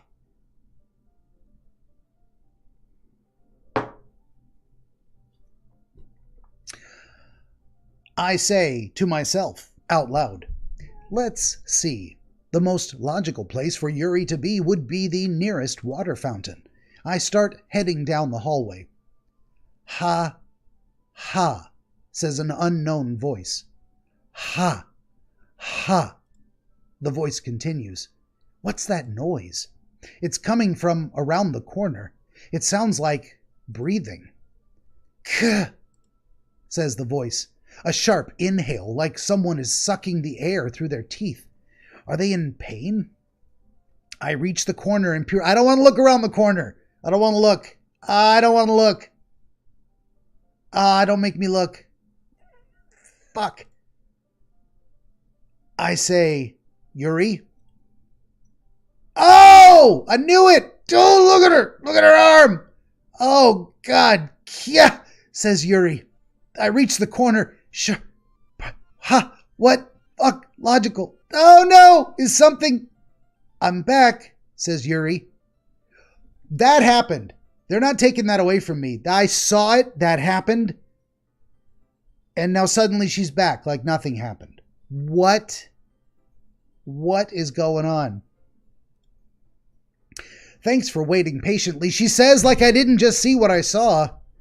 Benosuke, do you like oolong tea? She says. I say, yeah. Anything is fine. And I'm acting like nothing happened. Very well, she says. Yuri sets the temperature on the kettle to 200 degrees. She says, now it's time to get the teapot.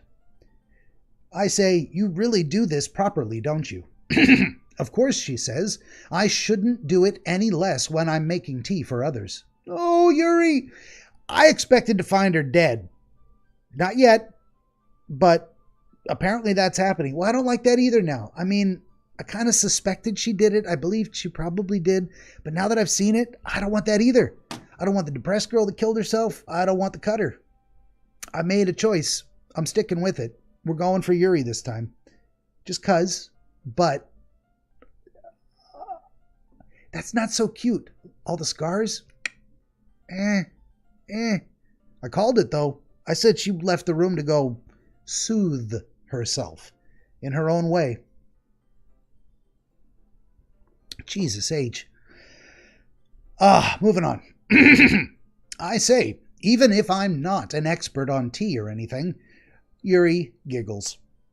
In that case, you'll only be more impressed. Perhaps I will, I say. Yuri fetches the teapot and begins measuring the tea leaves. To my surprise, she even starts humming a little to herself. I say, you must be in a good mood now. Is that so? She says. I was letting it show. And you noticed. I was doing a bit of thinking, and I decided that I would try expressing myself a little bit more. It turns out it's not very hard for me to do, when it's you who's around, anyway. Aw, look at her happy face. I do like the happy face. I say, that's great, Yuri. Just don't push yourself too much. Yuri says, you're always worrying about me, Benosuke. No, that's what Sayori says. Sayori says I'm the one that's always worrying about her. Yuri has no reason to think I'm always worrying about her. She just met me like yesterday. Okay, this is happening. I'm very charming. It is very endearing, she says.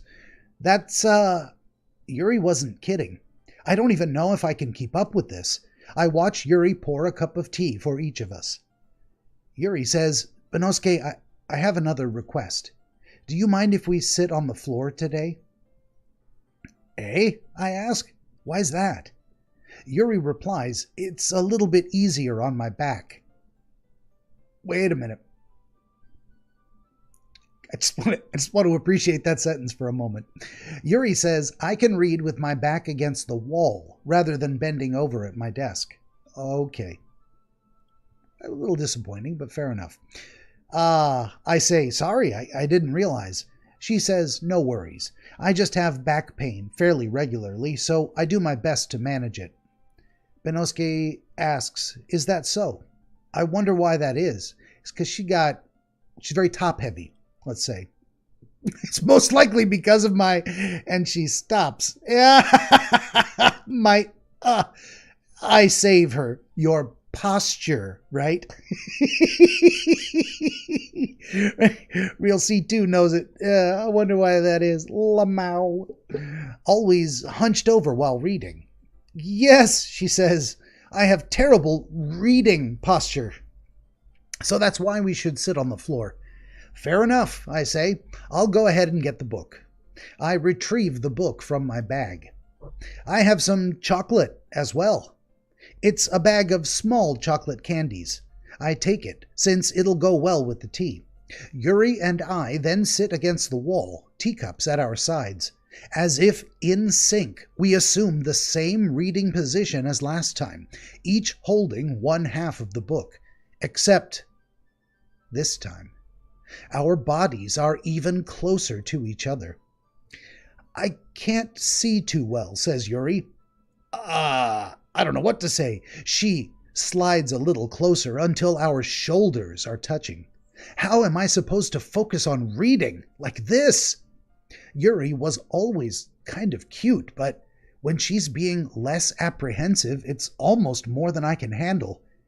Yuri says, your teacup. Yuri hands me my teacup. Holding it with my hand that's not holding the book, I end up in a position that makes it even harder to focus, because now I need to worry about making sure I don't accidentally touch her chest. Meanwhile, Yuri hasn't noticed a single thing. Oh, you think she hasn't noticed? You think so? You think with that long hair it would balance out the weight.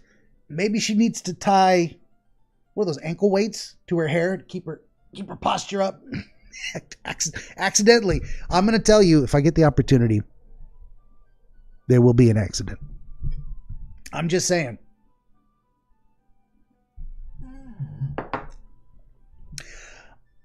Meanwhile, Benosuke says to himself, Yuri hasn't noticed a single thing. I don't believe that for a second. She wears her intense reading expression, and I can only presume the world around her has faded away. I use all of my willpower to focus on reading. After a few minutes, I finally manage to relax a little. I put the teacup between my legs and fumble with the chocolate wrapper. I say, sorry. I briefly let go of the book to finish opening the wrapper. I say, you can have as much as you want. Yuri says, that's okay. I won't take any. I say, are you sure? Yuri says, well, if I touch it, then it might get smudges on the pages. I agree. You know what? You're right. I didn't even think about that. My bad. Yuri says, no need to apologize. I'll hold the book, okay?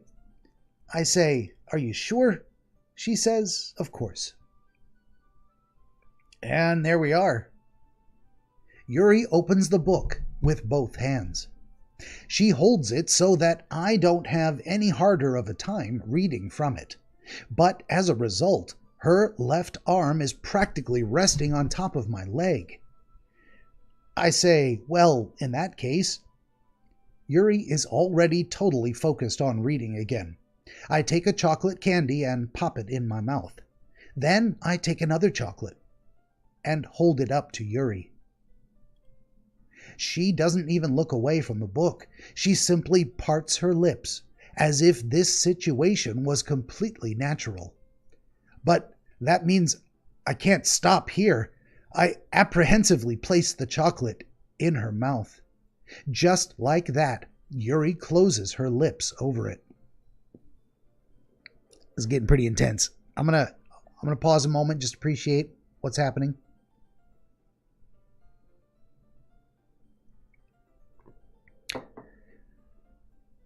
Obliviously, she just takes what's offered, parts her lips, and pops it right in her mouth.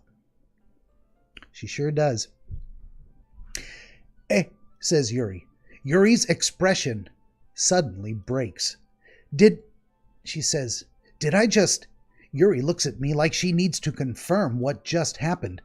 Oh, that's adorable. Look at that face. Look at that face.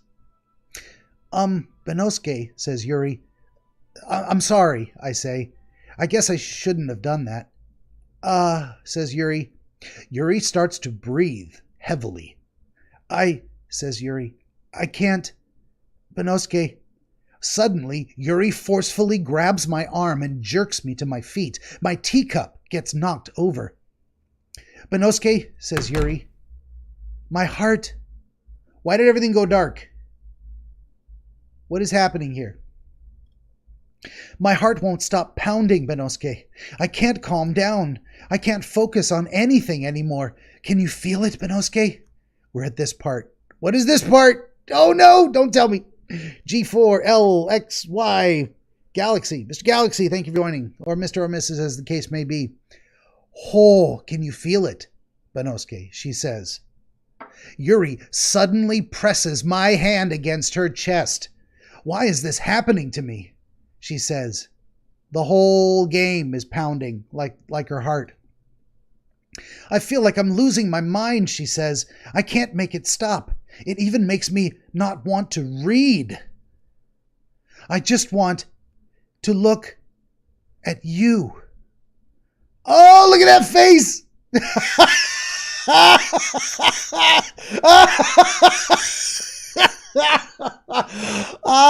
I'm getting. Whoa, I just had a moment where I warped out of reality and I'm back. I laughed myself into a head rush. Wow, that face. Oh, what is happening? She says as she stares at me. She says. She just keeps saying it. Stop saying that. Stop saying. Oh, the mood is broken. I laughed myself into a head rush and the mood is broken. Oh, shit. I'm not going to do it again. Stop that. Monica interrupts, breaking the mood, saying, it's time to share poems. Of course it is. Of course it's time. Ooh. Did I make a mistake going after Yuri? She seems a little more intense than I expected. Oh my goodness. I made my decision. I'm sticking to it. Yuri's first. Yuri says, I've been waiting for this. Let's see what you've written for today. She reads, and reads some more. Yuri stares at the poem with a surprised expression on her face. I ask, do you like it?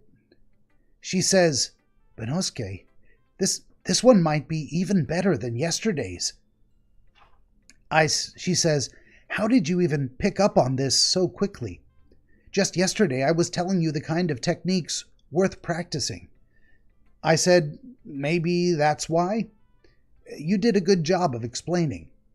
I really wanted to give it a try, giving it more imagery. Yuri visibly swallows.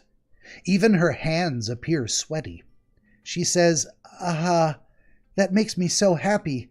It's so amazing to feel like I'm valued, Benosuke. Everything that you write is a treasure to me. My heart pounds just holding it. And she giggles. I want to write a poem about this feeling. Is that bad, Benosuke? I'm not being weird, right? I'm having a harder time than usual at concealing my emotions. I'm kind of embarrassed. But right now, I just want you to read my poem, too. Okay? Whoa, that's a big one. She wrote an essay. All right.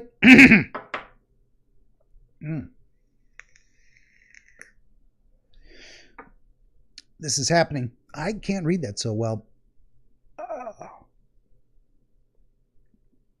The poem is entitled Wheel.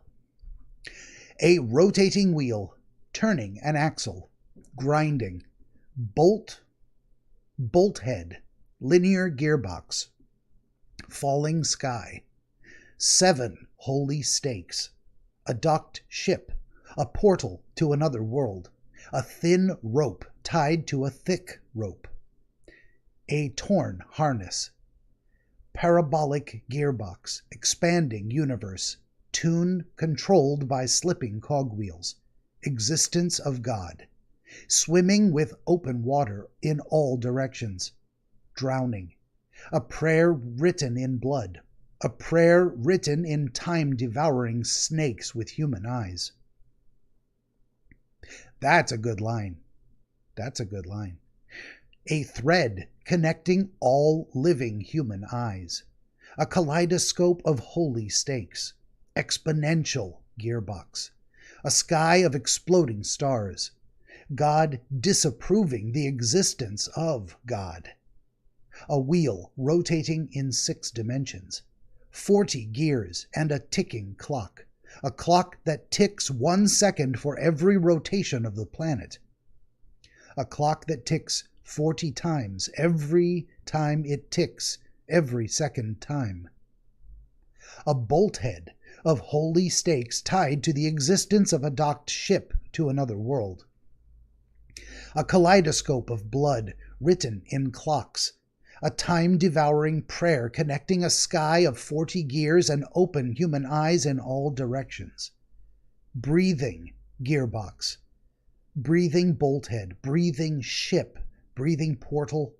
breathing snakes, breathing God, breathing blood, breathing holy stakes, breathing human eyes, breathing time, breathing prayer, breathing sky, breathing wheel. I've never seen a poem written like that. I've seen a fair bit of poetry. I'm by no means an expert. That's pretty damn good. I gave it a decent reading, whatever I'm able to do, but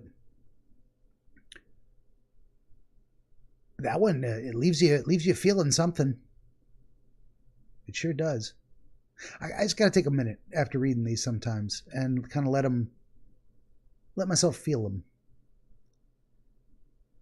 That last line, well, not the last line, but before all the repetition, that's good shit. I'm certain that is not simply the whiskey talking. Partly, not entirely. Ha ha, says Yuri. It doesn't really matter what it's about. My mind has been a little hyperactive lately, so I had to take it out on your pen. Says Yuri. That is, a pen fell out of your backpack yesterday, so I took it home for safekeeping, and I just really like the way that it writes, so I wrote this poem with it. And now you're touching it. She's a crazy one. She's crazier than I thought. Yuri reassures, I'm okay. What did I just... and she runs out of words. Can we pretend this conversation never happened? Can you keep the poem, though? Sure, I keep the poem. Who should I show my poem to next? Still putting Monica at the bottom of the list. It is Natsuki time. Hey, girl. Oh, she doesn't look happy. Yeah, just as I thought, she says. I look at her questioningly. Benosuke, come on. I'm not stupid. I know how much time you've been spending with Yuri. It's obvious that you care more about impressing her than trying to improve your writing. To put it bluntly, it's kind of pathetic. Why are you even in this club, Benosuke? Honestly, I thought getting a new member would help everyone get more involved together, not exclude each other even more. This is such a stupid activity anyway. Look, I'm not in a good mood today, and I just really don't feel like talking right now. Real C2, she got a point. That is exactly what I did. She has accused me. J'accuse! She has accused me accurately. This is exactly what happened. Please go away, she says. She's not even going to show me her poem. There is no showing me her poem. Not happening. Not happening. Let's do this, Monika. Monika says to me, Benosuke, I think you saw something earlier that you weren't supposed to see. What is she talking about? I didn't want to have to tell you this, but I don't think I have a choice. It's getting kind of dangerous for you to spend so much time with Yuri. I don't know why, but she seems pretty easily excitable when she's around you, which shouldn't be a problem in itself. Yeah. But when Yuri gets too excited, she finds a place to hide and starts cutting herself with a pocket knife. Isn't that kind of messed up? Damn, even Monika too. Yep. She knows. She even brings a different one to school every day, like she has a collection or something. I mean, it's definitely not because she's depressed or anything like that. I think she just gets some kind of high from it. It might even be like a sexual thing. But the point is, you've been kind of enabling her. I'm not saying it's your fault, though. But I guess that's why I had to explain it all to you. So I think if you keep your distance, that would probably be best for her. And looking overly cutesy, she says, while you're at it, don't be shy to spend a little more time with me. Oh, no ulterior motives here. Not at all. By the way, she crazy? Why don't you come over to my place instead? Really? Funny thing is, she's probably not wrong. So, for Yuri's own sake, should I leave her alone? I've decided to pursue her. This is exactly what I'm talking about, says Jamaican Food. Yep. Exactly what I'm talking about. Ulterior motives! To put it lightly, says Monika, I at least have it together, in the head, and I know how to treat my club members. But anyway, you want to read my poem now? I like the way this one turned out, so I hope you do too.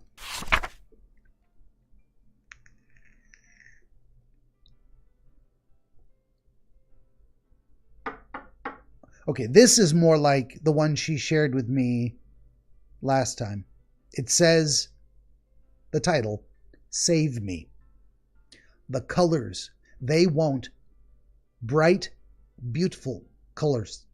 Flash, expecting, piercing, red, green, blue, and endless. Cacophony of meaningless noise. The noise, it won't stop. Violent, grating, squeaking, screech, and piercing. Sine, cosine, tangent, like playing a chalkboard on a table, like playing a knife on a breathing rib cage, and a of noodles. Delete her. Yeah, she crazy too. Holy shit. This is very different than she showed me this poem before, but this is a different version. Missing letters. Flashing in and out. Change my channel name. Call sign Kotor. There you go. Wonderful.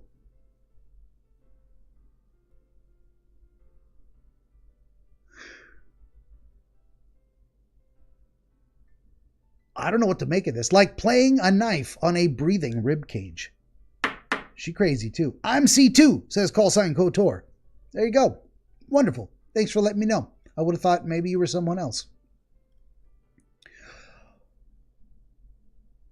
Oh, it's glitchy again. Sorry, I know it's kind of abstract, she says. No, that's a look inside your head, girl.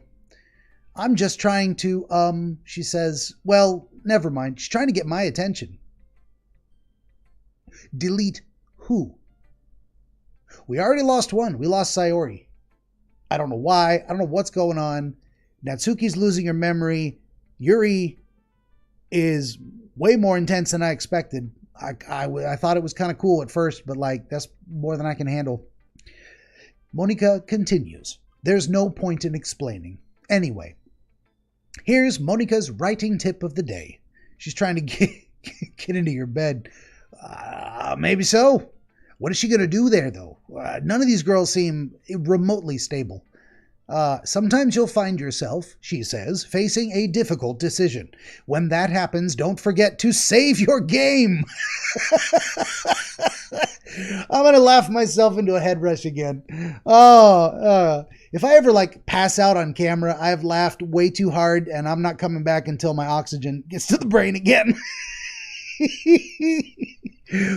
You never know, she says, when, who am I talking to? Who is she talking to? Who says don't forget to save your game? Okay, I say that sometimes. Save early, save often. We all learned that in the 90s playing Sierra games. The best. And Leisure Suit Larry. But Monika asks, can you hear me? I hear you. Tell me you can hear me, she says. Anything. Please help me. What is going on with this game? There's no option to say no. I don't want to help you. I will help you. Hooray! That's my advice for today, she says, like nothing happened. Thanks for listening. You have unlocked a special poem. Would you like to read it? Yes. Yes, I would. Nothing is real. Nothing is real. Nothing is real. Nothing is real. I mean, this game isn't real. I think I'm real, but you're watching me on the internet. Am I even real?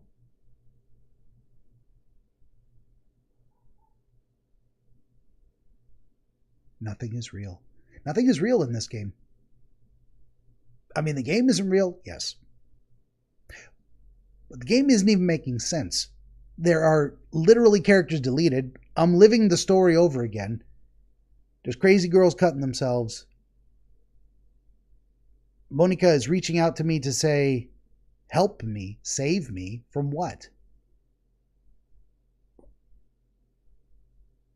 I have no idea what's going on. That wizard tower. Nothing is real. Nothing is real. That is a special poem. That sure is. Okay, everyone, says Monika. We're all done reading each other's poems, right? We have something we need to go over today, so if everyone could come sit at the front of the room. Natsuki volunteers, is this about the festival?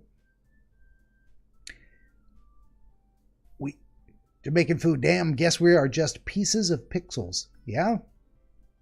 Pixels, atoms, we're all collections of atoms floating around on a giant dirt ball around a nuclear explosion in a sea of nuclear explosions around which other dirt balls are floating.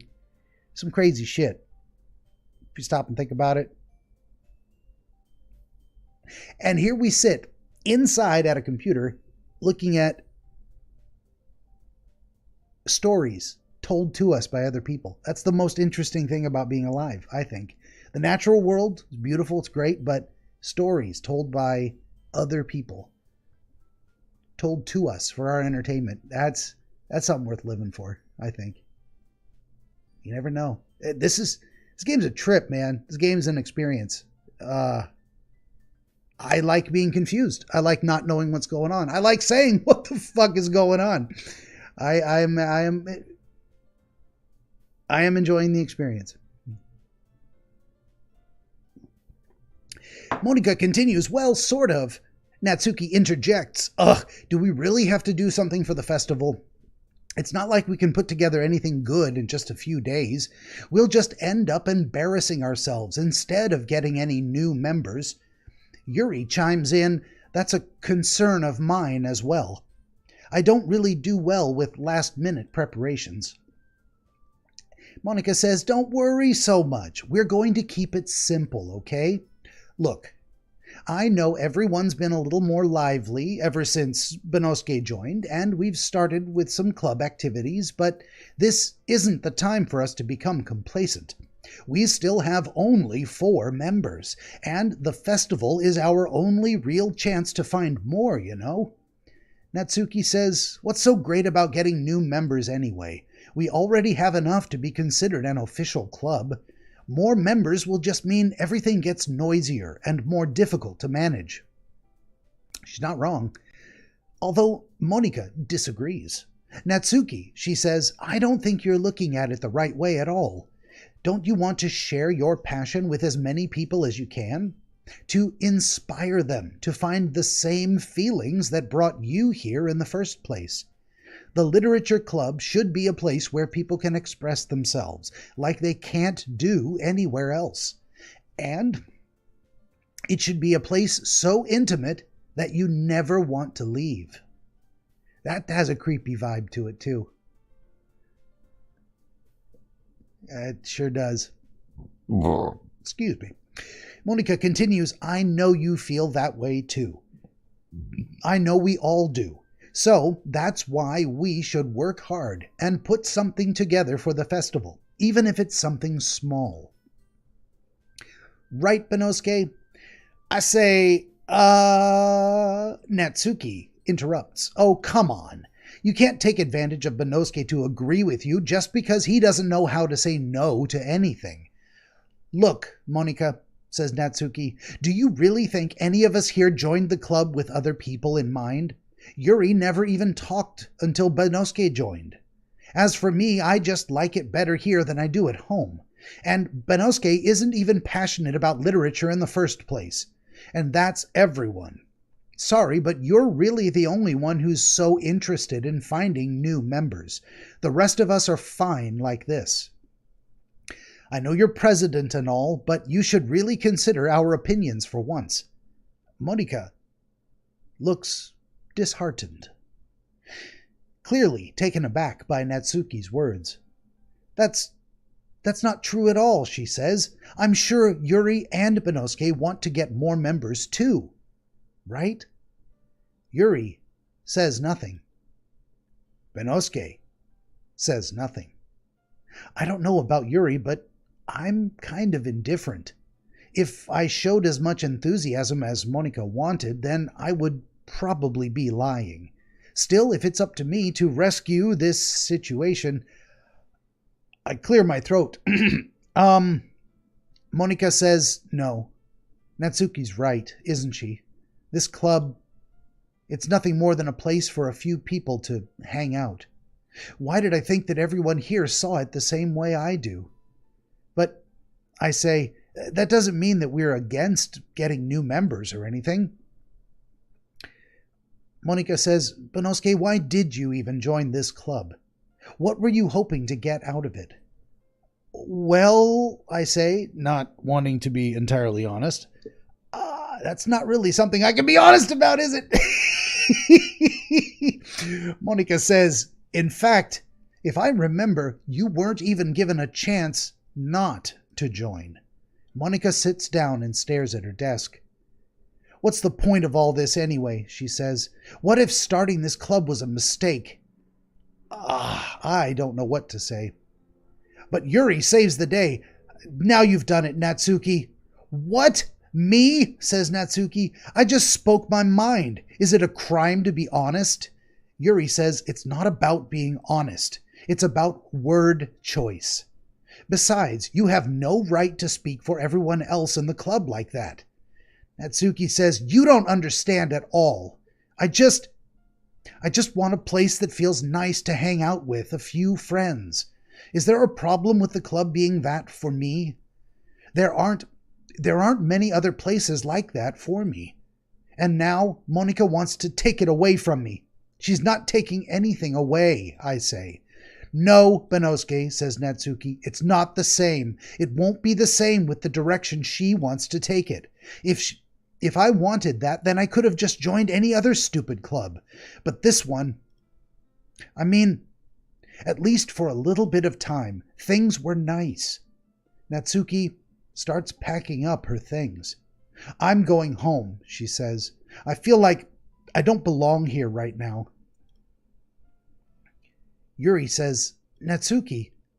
Natsuki ignores Yuri and walks out of the classroom. Yuri doesn't know what to say, and then turns to me and says, this is bad. I don't know what to do. Well, I say, do you have an opinion on the festival? Yuri says, I don't know. I'm kind of indifferent, I guess. Who cares about that obnoxious brat? Ooh! Ooh! She got all crazy suddenly. Them's crazy eyes. That's happening. Ooh. She goes from, I'm kind of indifferent about the festival, I guess. Who cares about that obnoxious brat? I mean, I like how nice and quiet the club is right now. Like it never happened. Like that didn't just happen at all. And I'm just happy with you here. But still, she says, I'm the vice president. It's not right for me to ignore my responsibilities like that. Galaxy, they sure as hell worked very hard on this game. They hit the beats. They knew what they were doing. There's a rhythm to this, and they're playing me like a freaking violin.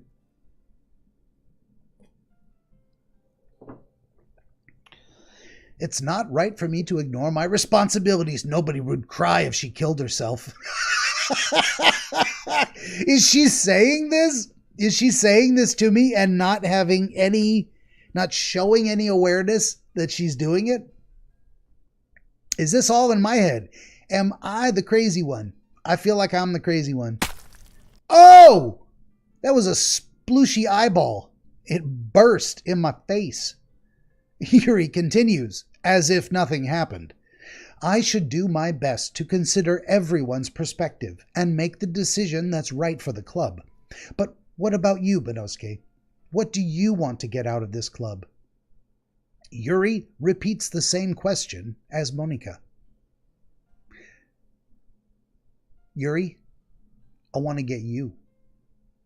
I want to get you out of this club. I decide giving an indirect answer is better than nothing. I think the most important thing is for everyone to get along, and for the club to provide something that you can't get anywhere else. I continue, I don't think it's about how many members, but rather the quality of each member.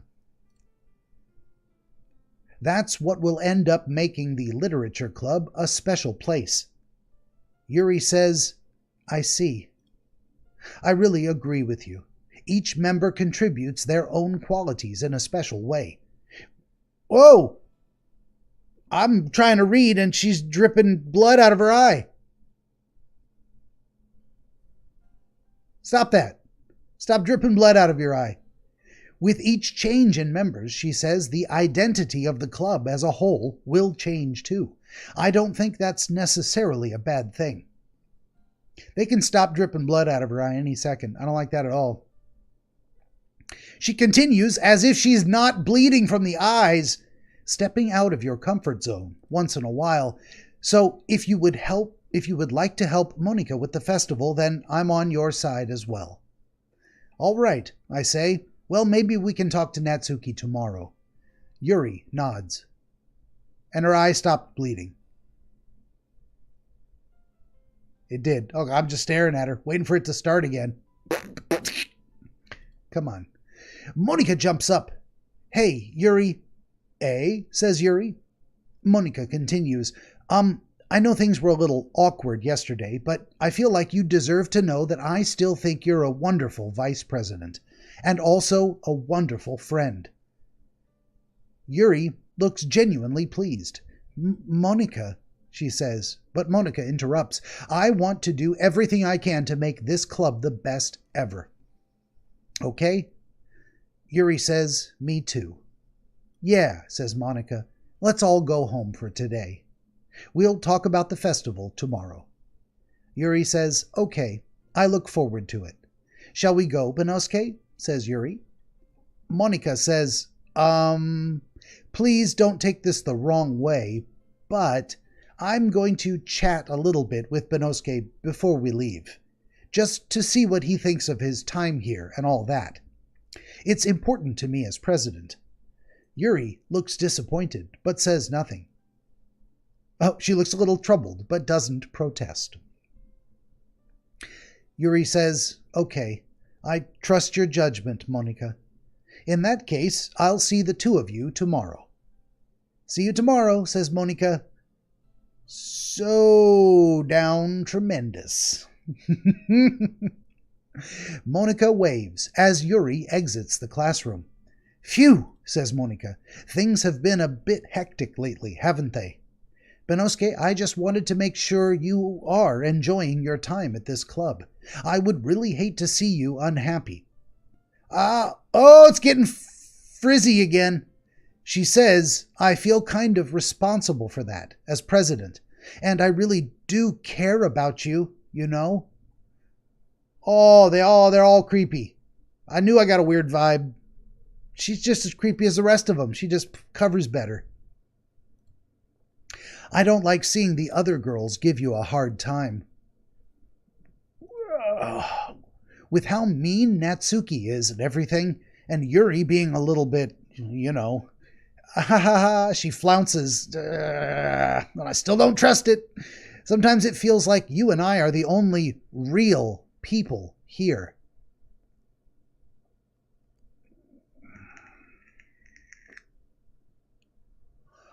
Is any of this real? Am I a figment of her imagination? Are all four girls a complete figment of my imagination? The snake formation, it's happening again. Oh, you're right. The fourth wall breaking levels here are just insane, says Galaxy. You're right. It's genius.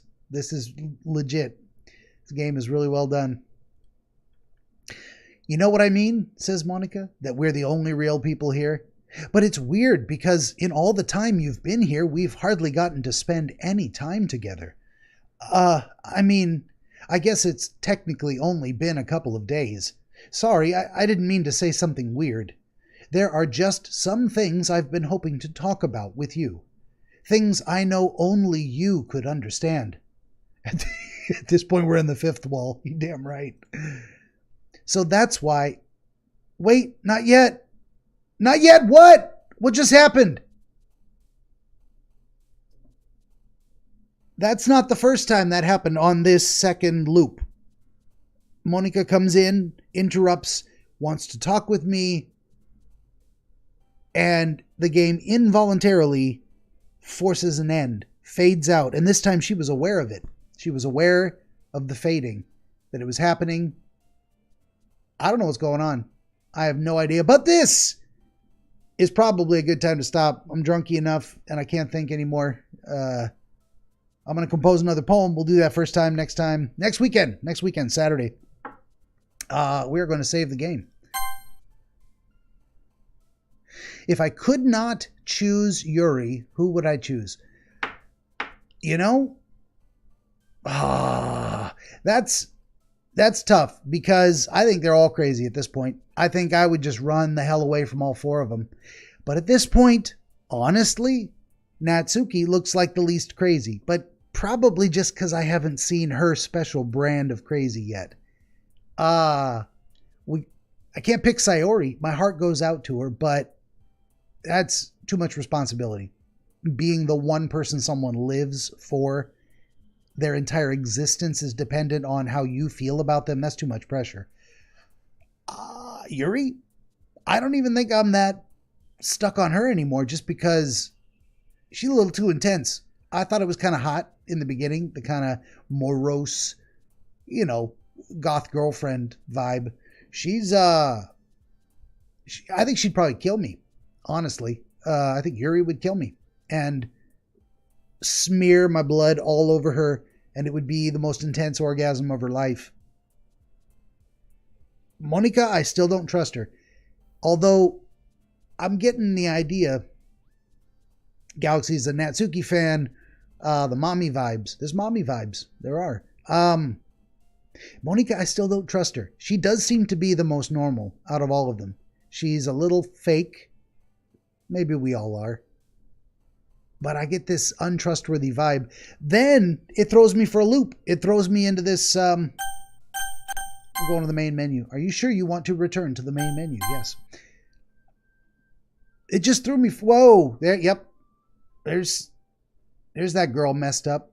That is a duplicate of, I didn't realize that. Like, that girl's totally been erased. And now it is mostly Monica. You already know who I really F with. Yeah, I feel you. I just get a bad vibe about Monica. Maybe, but as I was saying, that last little bit just threw me for a loop. She seems to be aware that something's going on, that it feels like we're the only two real people in this interaction. And she was aware that we were involuntarily separated at that moment. Maybe she's an ally. Maybe she's been shady on purpose. I've got this vibe that she's hiding something because she is. Because she doesn't know who to trust on the inside of this experience, whatever it is. But going by what I know now, as of this moment, not having yet been exposed to Natsuki's quirks, she is at the top of my list of least potentially deadly interactions. I feel like Natsuki might punch me in the ribs, but she's not going to kill me in my sleep and bathe in my blood or make me emotionally responsible for her entire happiness. That's too much. It's too much. That is my fledgling psychoanalysis of these gals so far, based on what I know.